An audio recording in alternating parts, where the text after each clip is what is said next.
So, hello everyone.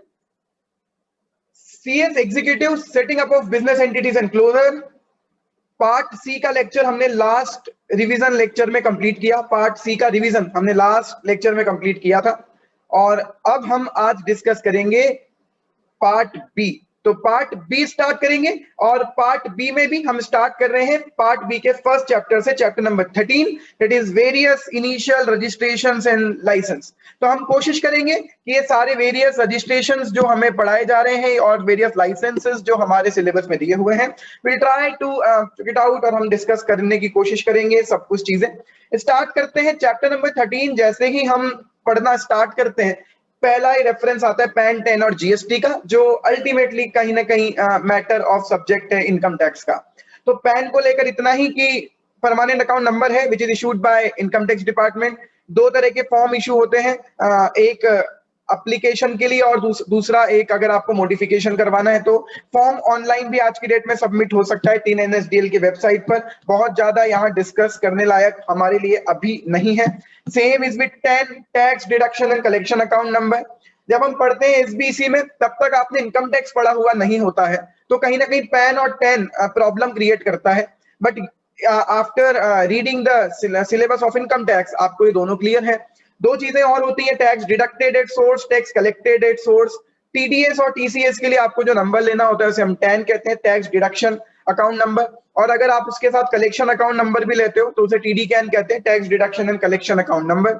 Same यहाँ पर भी दो फॉर्म, एप्लीकेशन फ्रेश रजिस्ट्रेशन के लिए और रिन्यूअल के लिए डिफरेंट प्रोसेस। टिन एफसी या तो जो हमारे टैक्स इंफॉर्मेशन नेटवर्क के फैसिलिटेशन सेंटर्स हैं उनके थ्रू, या आप ऑनलाइन भी अप्लाई कर सकते हैं। आगे आते हैं, जीएसटी हमें डेफिनेटली नहीं पढ़ना, पूरा जीएसटी पढ़ाया जा रहा है। जीएसटी का रजिस्ट्रेशन का कंपल्शन कब है, इसके अलावा वॉलंटरी रजिस्ट्रेशन कैसे हो सकता है, और जीएसटी का रजिस्ट्रेशन कैंसिल कब हो सकता है, रिवोकेशन कब हो सकता है। तो हम यहाँ से तो अभी आगे बढ़ते हैं। बहुत छोटी सी चीजें हैं और कहीं और कवर्ड होती हैं। आई एम नॉट सेइंग कि एग्जाम में ये नहीं आ सकता एसबीसी में, बट ये कहीं और कवर्ड है ऑलरेडी, तो हम इन पर अभी टाइम वेस्ट डेफिनेटली नहीं करेंगे। हमारा आज का पहला पॉइंट है हमारे लिए अब licence under shop and establishment act. Licence under shop and establishment act 1948, हम इसे कह सकते हैं आपके नगर निगम का licence, because it is govern by the state and कहीं ना कहीं लाइसेंस देने का काम करती हैं नगर निगम, लोकल अथॉरिटीज। यहां पर एक ही चीज लिखी जाती है कि चाहे शॉप है या एस्टेब्लिशमेंट है, you need to take the registration. तो फिर उन्होंने डिफाइन भी किया शॉप क्या है, एस्टेब्लिशमेंट क्या है। पर पहले तो कहा कि registration of shop and establishment act जो है, registration of shop and establishment act, ये आपको अगर आपकी शॉप है या एस्टेब्लिशमेंट है, उस पर्टिकुलर लोकल अथॉरिटी की लिमिट में काम कर रहे हो, तो डेफिनेटली कंपलसरी होता है आपके लिए ये रजिस्ट्रेशन लेना कंपलसरी होता है। Definitely with in 30 days of the establishment of your shop और एस्टेब्लिशमेंट व्हाटएवर, उसके 30 दिन में आपको रजिस्ट्रेशन के लिए अप्लाई करना है। अब यहाँ पर ये नहीं बता सकते कि एप्लीकेशन कैसे सबमिट होगी, क्योंकि हर नगर निगम का अपना अपना प्रोसीजर हो सकता है। कुछ नगर निगम ने इसे ऑनलाइन किया हुआ है, कुछ ने अभी भी फिजिकल किया हुआ है, तो हम उस डिस्कशन में भी नहीं जा सकते। नेक्स्ट, आपको डिटेल क्या देनी होती है, आपका नाम, आपका जो आपका एम्प्लॉयर है उसका नाम जो उस ऑर्गेनाइजेशन को मैनेज कर रहा है, आपके ऑर्गेनाइजेशन का पोस्टल एड्रेस, एस्टेब्लिशमेंट का नाम और कुछ और इंफॉर्मेशन। जब उनके पास एप्लीकेशन रिसीव होती है, इफ दे आर सेटिस्फाइड, तो आपको रजिस्ट्रेशन ग्रांट कर दिया जाता है। और ये लाइसेंस, जिसे हम कभी लाइसेंस कहते हैं कभी रजिस्ट्रेशन कहते हैं ये लोग, वो 5 साल के लिए मिलता है। एक और आपकी जिम्मेदारी है कि अगर आपने रजिस्ट्रेशन लिया है और उन पर्टिकुलर्स में कभी चेंज होता है, तो within 15 days of that change you need to intimate to the authorities कि ये पर्टिकुलर्स हमारे चेंज हो गए। नेक्स्ट, अगर आपने शॉप या एस्टेब्लिशमेंट का रजिस्ट्रेशन लिया है और अब वो शॉप बंद कर रहे हो, तो बंद करने के बाद भी आपको इंटीमेट करना होगा। तो 3 चीजें हैं, शॉप खोलते वक्त, मॉडिफिकेशन अगर कुछ हो रहा है पर्टिकुलर्स में, और जब बंद कर रहे होता। तो अल्टीमेटली रजिस्ट्रेशन किसके पास होते हैं, आपकी उस लोकल अथॉरिटी के चीफ इंस्पेक्टर के पास। तो उन्हें आपको with in 15 days of the closing बताना होगा। तो अब हम बात करेंगे यहां कि शॉप और एस्टेब्लिशमेंट एग्जैक्टली है क्या। तो शॉप एंड एस्टेब्लिशमेंट एक्ट के लिए हमें शॉप और एस्टेब्लिशमेंट किसको कहेंगे उसके लिए वापस से ऊपर चलते हैं, और यहां पर लिखा हुआ था शॉप किस किस को कहेंगे? तो यहाँ ये कहते हैं कि office, store room, godown, warehouse, workplace, ये सब शॉप है। कह रहे हैं ना, जहां गुड्स बेचे जाते हैं या जहां पर चाहे वो रिटेल हो या होलसेल हो या जहां से कस्टमर्स को सर्विसेज दी जाती है, सब शॉप है। And it include office, store room, godown, warehouse etcetera. What about establishment? कहते हैं एस्टेब्लिशमेंट में इंक्लूड ए शॉप, एक ऐसा कमर्शियल एस्टेब्लिशमेंट जिसमें इंक्लूड है होटल, रेस्टोरेंट, हमारे eating houses, theatre etcetera, public amusement की जगह और एंटरटेनमेंट की जगह, ये सब हमारे लिए एस्टेब्लिशमेंट है। तो अल्टीमेटली शॉप और एस्टेब्लिशमेंट की डेफिनेशन के बाद कुछ बचता नहीं है। ऑलमोस्ट सारे तरह के आपके बिजनेस करने के जो तरीके हैं उनको कहा है, आपकी दुकान है ना, आपको नगर निगम का लाइसेंस लेना होगा। शॉप एंड एस्टेब्लिशमेंट की डेफिनेशन थी और लाइसेंस के लिए फिर इन्होंने ये प्रोसेस बताई थी। अब हम आते हैं आगे। तो यहाँ कुछ बहुत ज्यादा इंपॉर्टेंट नहीं है, बट यस हमें एक बात पता है कि चाहे कंपनी हो या पार्टनरशिप फर्म हो या एलएलपी हो या एक छोटी सी प्रोप्राइटरशिप फर्म हो, अगर आप इंदौर नगर निगम की सीमा में, हम इंदौर की बात कर लेते हैं एग्जाम्पल के लिए, इंदौर नगर निगम की सीमा में किसी भी फॉर्म के थ्रू कोई दुकान चला रहे हो, you need to take this registration. और हम एक और चीज जानते हैं कि प्रोप्राइटरशिप फर्म में तो इसके अलावा कोई दूसरा रजिस्ट्रेशन एप्लीकेबल होता ही नहीं है, ये बिजनेस वाला, अदरवाइज जीएसटी रजिस्ट्रेशन और सब तो वहां भी हो सकते हैं प्रोप्राइटरशिप फर्म में, लेकिन ये एक ऐसा रजिस्ट्रेशन तो किसी टैक्सेशन से रिलेटेड नहीं है, केवल इंटीमेशन या गवर्नमेंट अथॉरिटी से पूछना है या इंटीमेट करना है, तो प्रोप्राइटरशिप पर तो केवल यही रजिस्ट्रेशन उस तरह का एप्लीकेबल है। आगे आते हैं, नई चीज SSI oblique MSME, small scale industries या micro small and medium enterprises. Micro small and medium enterprises development act के पहले हमारे यहाँ ज्यादातर पॉपुलर वर्ड चला करता था SSI, small scale industries. Even जब हम सर्विस टैक्स पढ़ा करते थे तो भी वहां एसएसआई वर्ड ज्यादा पॉपुलर था, लेकिन जब से एमएसएमई एक्ट भी आया तो अब हम एसएसआई को एक्चुअली एमएसएमई ही कहते हैं। एमएसएमई के लिए हमें ये समझना होगा कि दो तरह के रजिस्ट्रेशन है। एक तो एमएसएमई का केवल ये रजिस्ट्रेशन है कि हम एमएसएमई हैं, और एक एमएसएमई का रजिस्ट्रेशन है कि हमसे भी टेंडर्स में माल खरीदो। तो एमएसएमई के रजिस्ट्रेशन में स्टूडेंट्स कंफ्यूज होते हैं कि दो दो रजिस्ट्रेशन क्यों है, तो इसका भी आप नोट समझ लीजिए, इसको नोट कर लेना। एक रजिस्ट्रेशन है जिसमें आप केवल रजिस्ट्रेशन इस बात का करवा रहे हो कि हम इंटीमेट कर रहे हैं साहब कि हम भी एमएसएमई है, हमारे इंटरेस्ट का भी ध्यान रखना, और जो एमएसएमई के बेनिफिट्स है वो हमको भी देना, उसके लिए आपको रजिस्ट्रेशन करवाना है। लेकिन एक रजिस्ट्रेशन जो होता है, तो ये किस चीज का रजिस्ट्रेशन है? हम कहते हैं इस चीज का रजिस्ट्रेशन है कि अगर आपको टेंडर्स में पार्टिसिपेट करना है तो गवर्नमेंट कह रही है यार स्मॉल स्केल वालों का एक अलग से डेटाबेस तैयार करो और यहां अपना रजिस्ट्रेशन करवा लो, तो जब भी गवर्नमेंट के कुछ डिपार्टमेंट टेंडरिंग एक्सेट्रा निकालेंगे या टेंडर्स निकालेंगे या प्रोक्योरमेंट करेंगे तो आपका डेटा ऑलरेडी उनके पास अवेलेबल रहेगा, तो आपको पार्टिसिपेट करने का एक आसान मौका मिलेगा। बट हम सबसे पहले रजिस्ट्रेशन डिस्कस करेंगे एमएसएमई का, वो रजिस्ट्रेशन जो केवल आपको एमएसएमई के बेनिफिट्स देने के लिए दिया जाता है। उसको पहले हम कहते थे उद्योग आधार, और अब हम उसे क्या कहते हैं, यू नो इट, अब हम उसे कहते हैं उद्यम रजिस्ट्रेशन। तो उद्यम रजिस्ट्रेशन की ही ये प्रोसेस है। उद्यम रजिस्ट्रेशन का टॉपिक स्टार्ट करते हैं। जून 2020 में सरकार ने फरमान जारी किया था कि जितने भी लोगों के पास उद्योग आधार है आप अपने आपका रजिस्ट्रेशन उद्यम रजिस्ट्रेशन में करवा लीजिए। तो उद्यम रजिस्ट्रेशन के लिए हमने कहा था कि ऑटोमेटिकली आप शिफ्ट नहीं हो पाओगे, आपको कंपलसरीली उद्यम रजिस्ट्रेशन लेना होगा, और उद्यम रजिस्ट्रेशन के लिए आपके पास 31 मार्च 2021 का टाइम है। तब तक सब लोग अपने उद्यम रजिस्ट्रेशन ले लें, जो नए लेना चाहते हैं वो भी, और जो एग्जिस्टिंग जिनके पास उद्योग आधार है वो भी उद्यम रजिस्ट्रेशन करवा लें। तो उद्यम रजिस्ट्रेशन ही है ये जो एमएसएमई वाला रजिस्ट्रेशन आज की डेट में हमें पढ़ा रहे हैं, ये रहा उद्यम रजिस्ट्रेशन। एमएसएमई मिनिस्ट्री ने कहा था कि अब उद्यम के थ्रू, उद्यम रजिस्ट्रेशन के थ्रू ये चीजें चलेंगी, लेकिन हमें सबसे पहले पढ़ना होगा एमएसएमई होती क्या है। तो अगेन लास्ट ईयर ही एमएसएमई की डेफिनेशन को भी रीडिफाइन किया था। पहले एमएसएमई मैन्युफैक्चरर और सर्विस प्रोवाइडर्स के लिए अलग हुआ करती थी, अब चाहे सर्विस प्रोवाइडर है या मैन्युफैक्चरर है, लिमिट दोनों के लिए सेम है। एक और चीज आपको समझनी होगी कि एमएसएमई जो भी है वो ये उद्यम रजिस्ट्रेशन या तो केवल मैन्युफैक्चरर ले सकते हैं या ये रजिस्ट्रेशन केवल सर्विस प्रोवाइडर ले सकते हैं, ये रजिस्ट्रेशन ट्रेडर्स को अवेलेबल नहीं है, राइट? तो या तो मैन्युफैक्चरर या service provider, and if you are both manufacturer as well as service provider तो आपको दो रजिस्ट्रेशन नहीं लेने, आपको दोनों एक्टिविटी एक ही उद्यम रजिस्ट्रेशन में बता देनी होगी। तो सबसे पहले MSME, micro small and medium, किस किस को कहें? दो चीजें हैं, depending on the turnover and depending on the investment. Micro के लिए कहते हैं इन्वेस्टमेंट 1 करोड़ रुपए तक का और टर्नओवर 5 करोड़ रुपए तक का। तो 1:5 का रेशियो एक तो आप याद रख लीजिए, और उसके बाद ना 1:5 का रेशियो याद रखो और केवल इन्वेस्टमेंट याद रख लो, टर्नओवर अपने आप आ जाएगा। 1 करोड़, 10 करोड़, 20 करोड़, 1, 10, 20। 1 करोड़, 10 करोड़, 20 करोड़। 1 करोड़ का इन्वेस्टमेंट माइक्रो के लिए, 10 करोड़ तक का इन्वेस्टमेंट स्मॉल के लिए, और 20 करोड़ तक का इन्वेस्टमेंट मीडियम एंटरप्राइज के लिए। इसका 5 करोड़ का टर्नओवर माइक्रो के लिए, फिर 50 करोड़ तक का टर्नओवर स्मॉल के लिए, एंड 100 करोड़ तक का टर्नओवर मीडियम एंटरप्राइज के लिए। तो 1:5 का ratio, then 1, 10 and 20।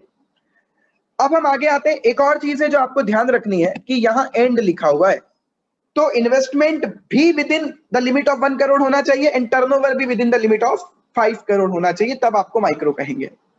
Moving further, उद्यम रजिस्ट्रेशन की प्रोसेस बता रहे हैं।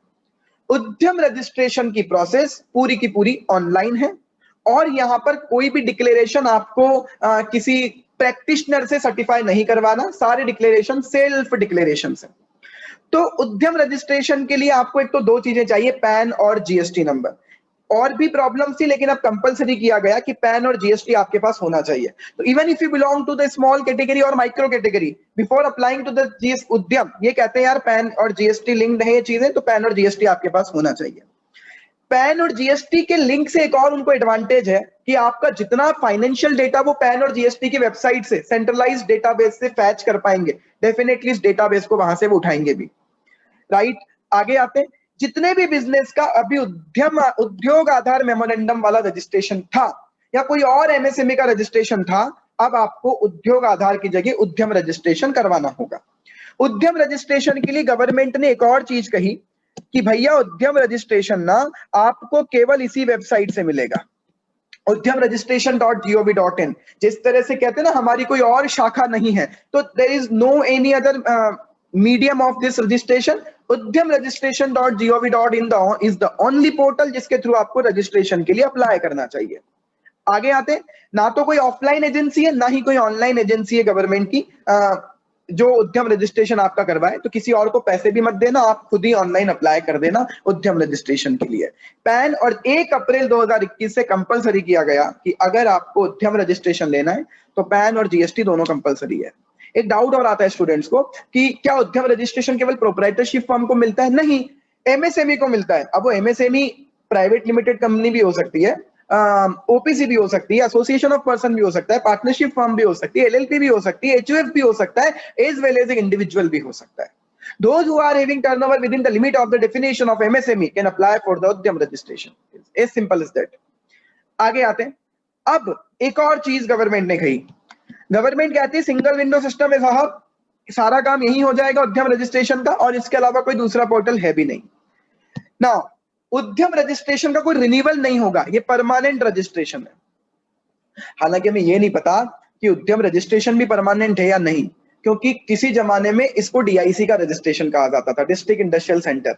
फिर हम बहुत नया लाए उद्योग आधार, और बहुत कम टाइम में ही उद्योग आधार को हमने बदल के उद्यम रजिस्ट्रेशन कर दिया। बट यस, उद्यम रजिस्ट्रेशन अगर नहीं बदलता है तो ये परमानेंट रजिस्ट्रेशन है। जैसे ही आप ऑनलाइन अपनी इंफॉर्मेशन फिल करोगे, ऑटोमेटिकली एक सर्टिफिकेट आपको मिल जाएगा। इस सर्टिफिकेट पर क्यूआर कोड भी है कि अगर आप ये सर्टिफिकेट किसी के सामने प्रेजेंट करते हैं तो वो क्यूआर कोड को स्कैन करके आपकी सारी इंफॉर्मेशन वहां से निकाल सकता है। कोई रिन्यूअल नहीं होगा, एक बार ही रजिस्ट्रेशन करवाना है। मैन्युफैक्चरर और सर्विस प्रोवाइडर दो ही लोगों को मिलेगा, और अगर आप दोनों ही काम करते हैं तो आप दोनों चीजें एक ही रजिस्ट्रेशन में स्पेसिफाई कर दें। एक पर्सन एक से ज्यादा उद्यम रजिस्ट्रेशन नहीं ले सकता, नहीं लेना चाहिए। आगे आते हैं, इस रजिस्ट्रेशन का मेन इंटेंशन क्या है? मेन इंटेंशन तो है स्टेटिस्टिक्स मेंटेन करना, सरकार के पास डेटा अवेलेबल हो, कौन सी इंडस्ट्री क्या काम कर रही है और कितने हमारे एमएसएमई इंडस्ट्रीज हैं, सो दैट हम उनके लिए पॉलिसीज बनाएं, उनके लिए नए लॉज लेकर आए, उनके लिए उनके प्रोटेक्शन के कुछ काम कर पाए। और देयर इज द रीजन कि सरकार आपसे उद्यम रजिस्ट्रेशन करवाती है। आगे आते हैं, उद्यम रजिस्ट्रेशन के लिए कौन अप्लाई कर सकता है? मैं ऑलरेडी ये बता चुका, every type of business entity जो इस लिमिट में है वो उद्यम रजिस्ट्रेशन के लिए अप्लाई कर सकती है, राइट। तो अच्छा, इसके अलावा एक और बात है, यही नहीं रुकते हम। एमएसएमई रजिस्ट्रेशन, अगर आप पूछें कि क्या एमएसएमई रजिस्ट्रेशन कंपलसरी है, तो हम कह रहे हैं यार हम आपको एडवांटेजेस देना चाहते हैं। तो उद्यम रजिस्ट्रेशन आपके पास आज की डेट में भी ऑप्शनल है, लेकिन मैं इसको ऐसा कहूंगा, optional but we recommend it. It's optional but we recommend it. Recommendatory इसलिए है क्योंकि हम ये कहते हैं कि यार उद्यम रजिस्ट्रेशन करवाने से आपको बहुत सारे दूसरे, कंपलसरी तो नहीं है, ऑप्शनल है, होने को तो ऑप्शनल है, होने को तो ये ऑप्शनल है तो ऑप्शनल, लेकिन आपको कहीं ना कहीं रिकमेंड करते हैं कि ये करवा लीजिए। तो हम ये कहते हैं कि रिकमेंड क्यों करते हो आप एमएसएमई रजिस्ट्रेशन को? हम कहते हैं दो एडवांटेजेस हैं। एक तो बड़ा एडवांटेज ये है कि गवर्नमेंट ने जो एमएसएमई डेवलपमेंट एक्ट बनाया उसमें प्रोविजन रख दिया है कि जितने भी लोग एमएसएमई से प्रोडक्ट खरीद रहे हैं 45 डेज में आपको एमएसएमई सप्लायर को पेमेंट करना है। If you are purchasing through MSME suppliers तो आपको 45 डेज में you need to make the payment. हमने कहा ठीक है, नहीं करोगे तो उनके पास कंसिलिएशन सेंटर्स हैं, बहुत सारे उनके पास ऑप्शंस अवेलेबल है, वो आपकी शिकायत कर सकते हैं। और फिर एक बार अगर उधर शिकायत हो गई तो वो विड्रॉ भी नहीं होती, फिर उधर से ही उसका रिजल्ट निकल कर आएगा। तो पहला एडवांटेज तो ये वाला है। और दूसरा एडवांटेज, गवर्नमेंट आपको बहुत सारे बेनिफिट्स या बहुत सारे रिलैक्सेशंस देती है, उसकी एक बड़ी सी लिस्ट है, डेफिनेटली हम वो लिस्ट भी डिस्कस करेंगे। तो ये हम ऑलरेडी कर चुके थे। बहुत सारे क्लेरिफिकेशंस दिए मिनिस्ट्री ने। इस क्लेरिफिकेशन में एक क्लेरिफिकेशन तो ये है कि क्या एग्जिस्टिंग उद्योग आधार वैलिड है? हमने क्लियर कहा 31 मार्च 2021 तक वैलिड है, ठीक है। तो आपको 31 मार्च के पहले ये डेफिनेटली इधर माइग्रेट होना ही पड़ेगा। नेक्स्ट, 30 जून के बाद, 31 मार्च के पहले 30 जून के बाद अगर मेरे उद्योग आधार में कोई मॉडिफिकेशन है, कहते हैं आप करवा दो। उद्योग आधार में कोई मॉडिफिकेशन है, डेफिनेटली आप करवा सकते हो। एक और चीज थी जो बहुत काम की है,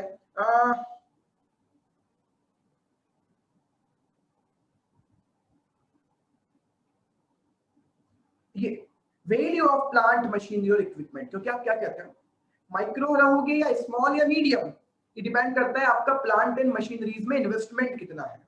तो क्वेश्चन आता है, प्लांट एंड मशीनरीज में जो इन्वेस्टमेंट आप काउंट करते हो, वो प्लांट और मशीनरीज में इन्वेस्टमेंट आप एक्चुअल कॉस्ट पर काउंट करोगे? मैं आपको क्या लिखकर बताऊं? हम पूछ रहे हैं सरकार से कि मैं आपको क्या लिख दूं, मेरी प्लांट एंड मशीनरी में इन्वेस्टमेंट कितना लिखूं, जितने में मैंने खरीदा था वो लिखूं, या डेप्रिसिएशन के बाद जो डब्ल्यूडीवी बचती है वो लिखूं? तो सरकार ने क्लेरिफाई किया कि इनकम टैक्स एक्ट के अकॉर्डिंग जो आपकी डब्ल्यूडीवी है ना, वो यहाँ पर प्लांट एंड मशीनरी में इन्वेस्टमेंट माना जाएगा as per your latest financial statement. वो आप ट्रीट कर लीजिए, WDV is the investment in plant and machinery. आगे, entire registration process free of cost है। आगे आते हैं, ये काम का टॉपिक है। एक और, माइक्रो स्मॉल एंटरप्राइजेस को क्या क्या एडवांटेज मिलते हैं। मीडियम के लिए इन्होंने कुछ अलग लिखा, लेकिन मैं कहता हूं आपको ये लिस्ट पढ़ लें, it is more than enough. तो क्या क्या एडवांटेजेस अवेलेबल हैं अगर आपको एमएसएमई का रजिस्ट्रेशन आप ले लेते हो? तो पहला, बैंक एटसेट्रा से आपको इजी फाइनेंस मिलता है। कई सेक्टर्स में सरकार ने कई स्कीम्स ला लाकर बोला हुआ है कि एमएसएमई रजिस्टर्ड लोगों को जिनके पास उद्यम आधार है उन्हें आप अलग अलग स्कीम्स के अकॉर्डिंग लोन दीजिए। और ना केवल लोन मिलता है, अगर आप उद्यम रजिस्ट्रेशन अपना प्रेजेंट कर देते हैं बैंक के सामने, तो आपके जो लोन की इंटरेस्ट रेट है उसमें सबवेंशन मिलता है, 1 से 1.5% आप पर इंटरेस्ट कम लगता है। नेक्स्ट, 45 डेज में पेमेंट, और अगर नहीं तो आप उसके खिलाफ फिर अप्लाई कर सकते हो। एमएसएमई, अगर आप एमएसएमई सप्लायर हो, किसी बड़ी इंडस्ट्री को सप्लाई करते हो and they are not making your payment within the day 45 days, आप अप्लाई कर सकते हो इन अथॉरिटीज के पास कि सर पैसे दिलवाओ। गवर्नमेंट टेंडर में इन्हें एक लिमिट तक प्रेफरेंस देंगे। स्टाम्प ड्यूटी और ऑक्ट्रॉय के कुछ बेनिफिट्स मिलेंगे। स्टाम्प ड्यूटी बेनिफिट्स के लाइक आप जब कुछ इंडस्ट्री के लिए आप कुछ जमीन खरीदोगे या कुछ इमूवेबल प्रॉपर्टीज खरीदोगे, आपको स्टाम्प ड्यूटी में रिलैक्सेशन मिलेगा depending on state to state. कुछ स्टेट इलेक्ट्रिसिटी बिल में कंसेशन देती है, राइट। याद कीजिए, अब अभी हम इंडस्ट्रियल लाइसेंस पर चलेंगे, तो हमने पढ़ा हुआ है कि कुछ इंडस्ट्रीज केवल एमएसएमई के लिए रिजर्व रखी हुई है। अगर लार्ज स्केल वाली इंडस्ट्री उन प्रोडक्ट को बनाना चाहती है तो लाइसेंस लेना पड़ेगा। अगर बायर और सेलर, आप सप्लायर हो एमएसएमई वाले, आप सप्लायर हो एमएसएमई को बिलोंग करते हो, आपका और बायर के बीच में अगर डिस्प्यूट हो गया, आर्बिट्रेशन के थ्रू हम उन्हें डिस्प्यूट को रिजॉल्व करने की कोशिश करेंगे।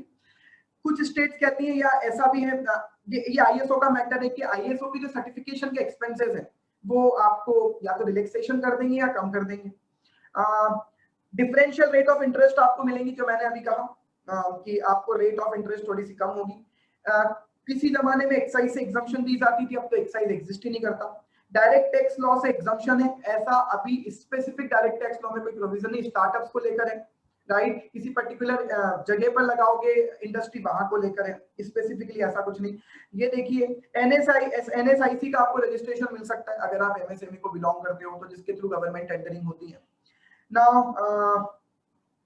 गवर्नमेंट परचेज रजिस्ट्रेशन एनएसआईसी वाला ही होता है, रजिस्ट्रेशन विद एनएसआईसी ऑलरेडी हो गया।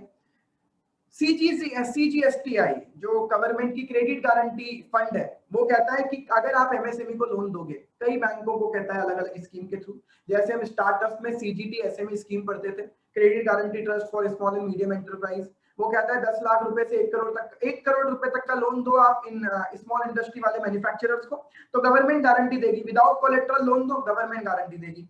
नाउ प्राइस प्रेफरेंस 15% तक का होता है, हम आगे बढ़ेंगे। एल प्लस 15% तक का आपको पावर होता है कि अगर लार्ज मैन्युफैक्चरर, लार्ज इंडस्ट्री वाले लोग टेंडर में पार्टिसिपेट कर रहे हैं तो उनके कंपैरिजन में 15% तक आपकी रेट अलग हो सकती है, 15% रेट डिफरेंस चलेगा। L1 प्लस 15 हम लिख कर आए हैं वहां पर। बैंक्स के रेट ऑफ इंटरेस्ट में आपको रिलैक्सेशन मिलेगा और गवर्नमेंट टेंडर्स में आप फ्री ऑफ कॉस्ट पार्टिसिपेट कर सकते हो। What is this free of cost? Government tenders में पार्टिसिपेट करने के लिए आपको कुछ पैसा पे करना होता है, और अगर आप एमएसएमई को बिलोंग करते हो तो ये आपके ऊपर एप्लीकेबल नहीं होगा, फ्री ऑफ कॉस्ट आप पार्टिसिपेट कर सकते हो।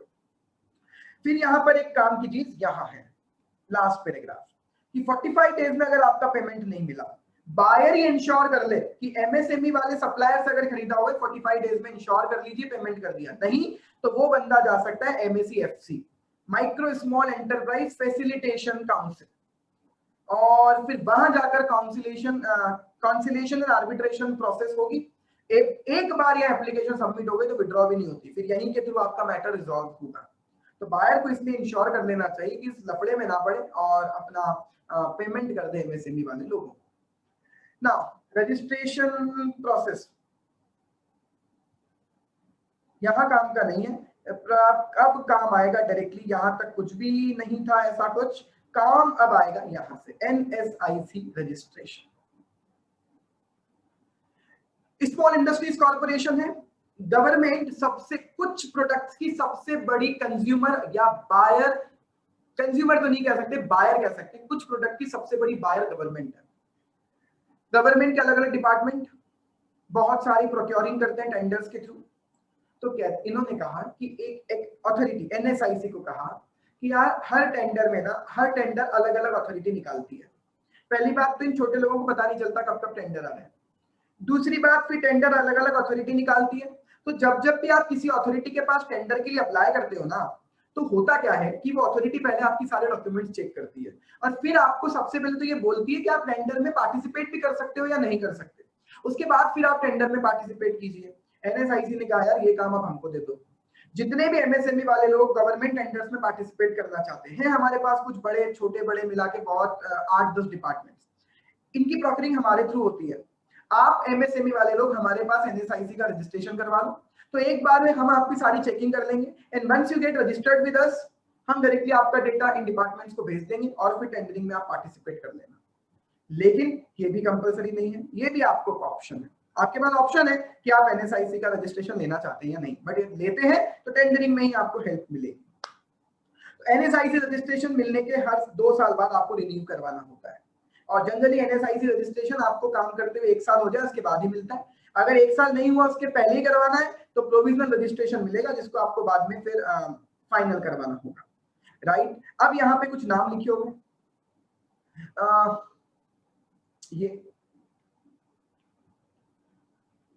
गवर्नमेंट का सबसे बड़ा स्टोर जो गवर्नमेंट के लिए खरीदता है, DGSND, जिसकी फुल फॉर्म ऑलरेडी हम क्लास में कई बार डिस्कस कर चुके हैं। डायरेक्टर जनरल ऑफ जो गवर्नमेंट की डिस्ट्रीब्यूशन चेन है, गवर्नमेंट का जो सप्लाई वाला पार्ट है, जो स्टोर वाला डिपार्टमेंट है गवर्नमेंट का, वो है DGSND। इसके अलावा railway department, defence department, PND department, public sector enterprise बहुत सारी जो NSIC के साथ जुड़ी हुई है। तो अगर आप NSIC के साथ आपका रजिस्ट्रेशन हो गया तो उनके टेंडरिंग में आप पार्टिसिपेट कर पाओगे। ये इंटेंशन था NSIC रजिस्ट्रेशन। लेकिन इसके अलावा NSIC रजिस्ट्रेशन के और भी बहुत सारे एडवांटेज मिलते हैं। एक तो आपको tender set free of cost मिलेगा, वही टेंडरिंग में विदाउट एनी फीस पार्टिसिपेट कर सकते हो। दूसरा, टेंडर में पार्टिसिपेट करते वक्त आपको एक जमानत राशि, जिसे हम कहते हैं अर्नेस्ट मनी, डिपॉजिट करनी पड़ती है कि अगर आपको टेंडर मिला तो फिर आपको फॉलो करना पड़ेगा। नहीं करा टेंडर के रूल फॉलो, टेंडर में काम नहीं किया आपने, तो हम आपकी जो जमानत राशि आपने हमको दी थी अर्नेस्ट मनी, वो हम फॉरफीट कर देंगे। तो NSIC रजिस्टर्ड MSME इंडस्ट्रीज को अर्नेस्ट मनी डिपॉजिट करने की जरूरत भी नहीं होती। इसके अलावा गवर्नमेंट कहती है, गवर्नमेंट का ये कहना है कि हम जितने भी लोग NSIC के थ्रू प्रोक्योर कर रहे हैं, मिनिमम 25% हमारी टेंडरिंग MSME के थ्रू होगी। तो 25% आपके लिए रिजर्व कर दिया, और प्राइस में भी प्रेफरेंस से 15% तक का डिफरेंस चलेगा, जिसको हम कहते हैं L1 + 15%। आप 15% डिफरेंस वाली प्राइस तक जा सकते हो। अदरवाइज तो टेंडर में टेंडर उसको मिलता है जो सबसे कम प्राइस दे, but if you belong to MSME 15% तक का प्राइस डिफरेंस भी आपके लिए चलेगा। L1 क्या है? नॉन स्मॉल वाले लोगों की कोट की हुई प्राइस, वहां से ज्यादा 15% आप अप्लाई कर सकते हो। तो ये दोनों पॉइंट हो गए, ठीक है। और लास्ट चीज, 358 आइटम, 358 आइटम ऐसे रिजर्व किए हुए गवर्नमेंट ने। 358 आइटम्स आर रिजर्व जो केवल SSI सेक्टर से ही प्रोक्योर करेगी गवर्नमेंट, राइट। आगे आते हैं, कौन से लोग अप्लाई कर सकते हैं NSIC रजिस्ट्रेशन के लिए? कहा है जिनके पास उद्योग आधार है, या आज की डेट में जिनके पास उद्यम रजिस्ट्रेशन है, वो सिंगल पॉइंट रजिस्ट्रेशन स्कीम के थ्रू NSIC के पास रजिस्ट्रेशन करवा लें, राइट। नेक्स्ट, जिन इंडस्ट्री ने कमेंट्स कर दिया है कमर्शियल प्रोडक्शन, लेकिन अभी तक 1 साल नहीं हुआ है, उन्हें प्रोविजनल रजिस्ट्रेशन मिलेगा। क्या करोगे रजिस्ट्रेशन लेके? ये कहते हैं यार 1 साल के पहले तुमसे हम सप्लाई नहीं लेंगे, तुमसे नहीं खरीदेंगे, लेकिन 1 साल के पहले भी अगर आप रजिस्ट्रेशन करवा लेते हो, आप टेंडर में अप्लाई कर देना, लेकिन मैक्सिमम 5 लाख रुपए तक का ही आपसे प्रोक्योरमेंट लेंगे, ठीक है। और 1 साल बाद आपको फिर इसे रिन्यू करवाना होगा, फिर आपको ओरिजिनल नॉर्मल रजिस्ट्रेशन मिलेगा। NSICproonline.com पर जाकर NSIC का रजिस्ट्रेशन होता है, राइट। फॉर्म के साथ कुछ डॉक्यूमेंट आपको सबमिट करने, रजिस्ट्रेशन फीस होती है वो पे करना है। रजिस्ट्रेशन फीस डिपेंड करती है आप कितने बड़े हो, टर्नओवर कितना है, आपकी लेटेस्ट ऑडिटेड बैलेंस शीट के अकॉर्डिंग, उसके अकॉर्डिंग आपकी फीस होगी, राइट। चलिए, ये खत्म हुआ NSIC का रजिस्ट्रेशन। आगे आते हैं, नेक्स्ट अब नाम आया ESIC registration with procedures and benefits. ESIC आप जानते हैं, एम्प्लॉय स्टेट इंश्योरेंस कॉर्पोरेशन। हम कहते हैं हर महीने आप छोटे एम्प्लॉयज की सैलरी में से कुछ पैसा खुद कंट्रीब्यूट करो, कुछ पैसा सैलरी में से काट के कंट्रीब्यूट करो, और इन लोगों को या इनकी फैमिली मेंबर को अगर कभी मेडिकल ट्रीटमेंट की जरूरत पड़ती है तो ESIC की डिस्पेंसरीज है, ESIC के हॉस्पिटल से वहां एडमिट हो जाए, इलाज भी फ्री में होगा कभी कभी तो, और इसके अलावा आपको मेडिसिन भी फ्री में मिलेगी, ना केवल एम्प्लॉय खुद बल्कि उसके फैमिली मेंबर्स भी। इसके लिए हर एम्प्लॉय को ESIC कार्ड मिलता है। नाउ द क्वेश्चन इज कि ESIC का रजिस्ट्रेशन किस किस को करवाना है? तो हम कह रहे हैं पहले तो ये रजिस्ट्रेशन करवाना है एम्प्लॉयर को। कब करवाना है? वो ही 10 से ज्यादा या 20 से ज्यादा अगर आपके एम्प्लॉय हैं, this is the subject matter of labour law जो हम वहां पढ़ते हैं। अगर इससे ज्यादा आपके एम्प्लॉय हैं तो पहले तो एम्प्लॉयर को ESIC का रजिस्ट्रेशन करवाना है, हर एम्प्लॉयर को फिर ESIC का कोड मिलेगा, और जब भी आप रजिस्टर्ड हो जाए उसके बाद जब भी उस पर्टिकुलर लिमिट का एम्प्लॉय आपको ज्वाइन करेगा तो उस एम्प्लॉय का आप ESIC में रजिस्ट्रेशन करवा दें और उससे ESIC का कार्ड दिलवा दें। तो रजिस्ट्रेशन एम्प्लॉयर का भी होता है। और फिर सैलरी लिमिट क्या है यहाँ? 21,000 रुपए is the limit of the salary, पहले 15,000 थी, और अगर डिसेबिलिटी वाला पर्सन है तो 25,000 इज द लिमिट। इससे कम अगर आपकी सैलरी है और आप इस एम्प्लॉयर के एम्प्लॉय बनते हैं जिसका ESIC में रजिस्ट्रेशन है, तो फिर एम्प्लॉय का भी उसका रजिस्ट्रेशन होगा। हर महीने एम्प्लॉयर भी कंट्रीब्यूट करेगा सैलरी का पर्टिकुलर परसेंट, और आप भी सैलरी का कुछ पर्टिकुलर परसेंट कंट्रीब्यूट कीजिएगा, राइट। तो चलिए ESIC वाला टॉपिक पढ़ना स्टार्ट करते हैं। तो हेल्थ इंश्योरेंस एक तरह से ही है जिसके थ्रू आपको कैश बेनिफिट, मेडिकल बेनिफिट्स मिलेंगे। मेडिकल बेनिफिट्स की बात की हुई है। ऑलमोस्ट हर डिस्ट्रिक्ट में ईएसआईसी के हॉस्पिटल्स होते हैं, इवन इंदौर में है। ईएसआईसी रजिस्ट्रेशन की प्रोसेस, कंपनी लिखा है लेकिन एक्चुअली एम्प्लॉयर है। एम्प्लॉयर जिसके ऊपर ये एक्ट एप्लीकेबल है, कब? 10 से ज्यादा अगर आपके एम्प्लॉय हैं तो आपके ऊपर ये एक्ट एप्लीकेबल है। और within 15 days of the submission of employ registration form, company को एक आइडेंटिफिकेशन नंबर दिया जाता है, ईएसआईसी कोड कहते हैं इसे। कौन कौन से डॉक्यूमेंट्स रिक्वायर्ड है? बेसिकली या बेसिक केवाईसी डॉक्यूमेंट्स रिक्वायर्ड है एम्प्लॉयर के। जैसे कि अगर आप कंपनी हो तो आपके memorandum article, certificate of incorporation, LLP हो तो एलएलपी का certificate, LLP agreement, proprietorship form हो तो प्रोप्राइटरशिप फॉर्म का तो एक ही सर्टिफिकेट होता है, आपका गुमास्ता और नगर निगम का लाइसेंस। ठीक है, आपका कमर्शियल प्रोडक्शन स्टार्ट हो चुका, उसका evidence means like first sale का इनवॉइस।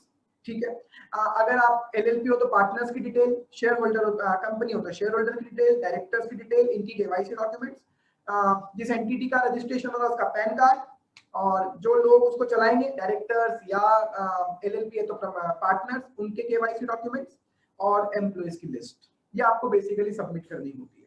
नेक्स्ट, एक बार एम्प्लॉय रजिस्टर्ड हो गया तो एक एम्प्लॉय जिसकी सैलरी लिमिट से कम है 21,000 रुपए, डिसेबिलिटी है उसे 25,000 रुपए की सैलरी या उससे कम है, तो फिर उस एम्प्लॉय का भी ईएसआईसी वाला रजिस्ट्रेशन होगा। और उसके बाद उसको एक परमानेंट फोटो आईडी दे दिया जाता है। ये रिस्पॉन्सिबिलिटी एम्प्लॉयर की है, आपके 4 डिपार्टमेंट करे ये काम कि ईएसआईसी के फॉर्म फिल करे एम्प्लॉय के और उनको जमा करवाए ईएसआईसी के ऑफिस में, वहां उनका रजिस्ट्रेशन हो जाए, उनकी फैमिली मेंबर्स की भी डिटेल इस रजिस्ट्रेशन में साथ में सबमिट होती है, और फिर वो फोटो आईडी आपको मिलता है जिसके थ्रू आपका ईएसआईसी रजिस्ट्रेशन माना जाता है। कंट्रीब्यूशन कितना होता है ईएसआईसी में हर महीने? सैलरी का 1.75 तो कंट्रीब्यूट करेगा एम्प्लॉय, और एम्प्लॉयर कंट्रीब्यूट करेगा 4.75%। 4.75%। एक डाउट आता है, वो डाउट आ भी रहा है कि सर अजाइल प्रो के थ्रू ऑलरेडी हमें ईएसआईसी का रजिस्ट्रेशन मिल जाता है, वो किसको मिल रहा है? एम्प्लॉयर। लेकिन ईएसआईसी के प्रोविजन आप पर लगना तब स्टार्ट होंगे जब आपकी कंपनी के एम्प्लॉय 10 से ज्यादा हो जाए, पहले दिन से कंपल्सरीली एप्लीकेबल नहीं है। तो एम्प्लॉयर का कंट्रीब्यूशन और एम्प्लॉय का कंट्रीब्यूशन, सैलरी का 1.75%, सैलरी का 4.75%, लगभग सैलरी का 6.5% हर महीने ईएसआईसी में हर एम्प्लॉय का कंट्रीब्यूट हो रहा है। आगे आते हैं, नेक्स्ट टॉपिक आ गया provident fund meaning and registration process. Provident fund क्या है? भविष्य निधि। अभी पैसा काटेंगे और बाद में जाकर आपको क्या मिलेंगे? बहुत सारे बेनिफिट्स मिलेंगे। अभी तो पैसा काट लेंगे, बाद में जाके फिर आपको बेनिफिट्स प्रोवाइड होंगे। बाद में जाकर क्या? आपको पेंशन मिलेगी, जब आप रिटायर हो जाएंगे तब आपको एक लमसम पैसा मिलेगा। ठीक है, तो यस, इसीलिए कहते हैं ना, ये कहते भी इसीलिए भैया, कई बार हमें समझ नहीं आता कि ये कर किसके लिए रहे हैं, तो हमें ये समझना होगा कि ये आपके लिए कर रहे हैं। किसके लिए कर रहे हैं? आपके लिए कर रहे हैं। क्यों? अदरवाइज अभी तो आप पैसा उड़ा दोगे और बाद में क्या होगा? फिर बाद में जब जॉब खत्म हो जाएगी तब पैसा कहां से आएगा?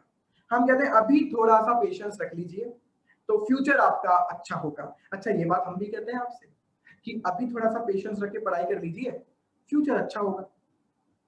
अभी मत बनाइए गर्लफ्रेंड बॉयफ्रेंड, अभी सिंगल रहिए, बाद में मिंगल होने के बहुत सारे ऑप्शंस आपको मिलेंगे। मैं तो हमेशा ये क्लास में कहता हूं कि हम मना नहीं कर रहे कि आप संत बन के रहो, आप रह भी नहीं पाओगे, बट अभी मत करो, क्योंकि फिर क्या होता है ना कि फिर एक कहानी बन जाती है। अदरवाइज फिर अगर आप रिलेशनशिप में जाते हो, पेशेंस नहीं है आप, अगर आप रिलेशनशिप में जाते हो पर अटेम्प्ट लगता है, ये एग्जाम वाले अटेम्प्ट। इसीलिए कहते हैं ना कि फर्स्ट अटेम्प्ट बर्बाद हुआ करके बाबू सोना, फर्स्ट अटेम्प्ट बर्बाद हुआ करके बाबू सोना, और सेकंड अटेम्प्ट में लिख के आया ब्रेकअप करो ना।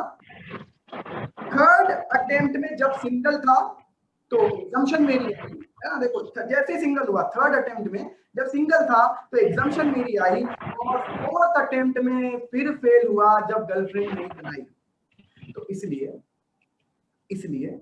पेशेंस रखिए, सिंगल रहिए, पढ़ते रहिए, अभी टाइम नहीं है। पीएफ वाले भी इतना सही कहते हैं, ये कहते हैं यार प्रोविडेंट फंड का काम ये कुछ आपकी सैलरी भले ही हम कम करेंगे, लेकिन बाद में आपको लमसम पैसा मिलेगा, यही रोल है प्रोविडेंट फंड का।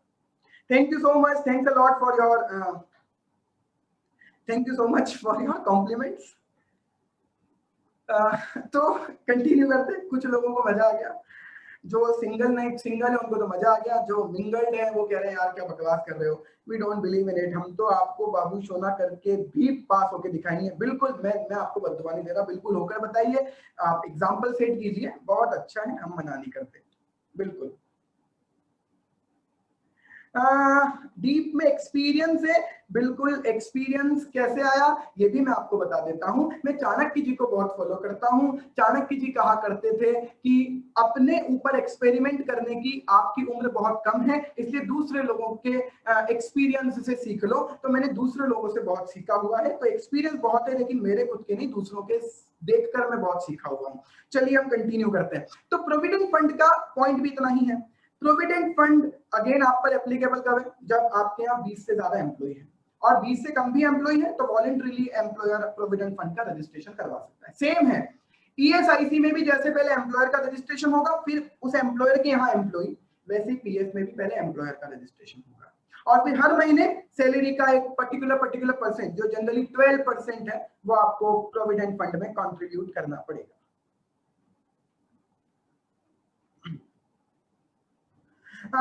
कुछ लोग पर्सनल क्वेश्चन पूछ रहे हैं। हमारी कंपनी जब बनी थी तब हमारी कंपनी के बनते वक्त पीएफ और ईएसआईसी का रजिस्ट्रेशन अजाइल प्रो के थ्रू नहीं होता था, तब अजाइल प्रो चला भी नहीं करता था।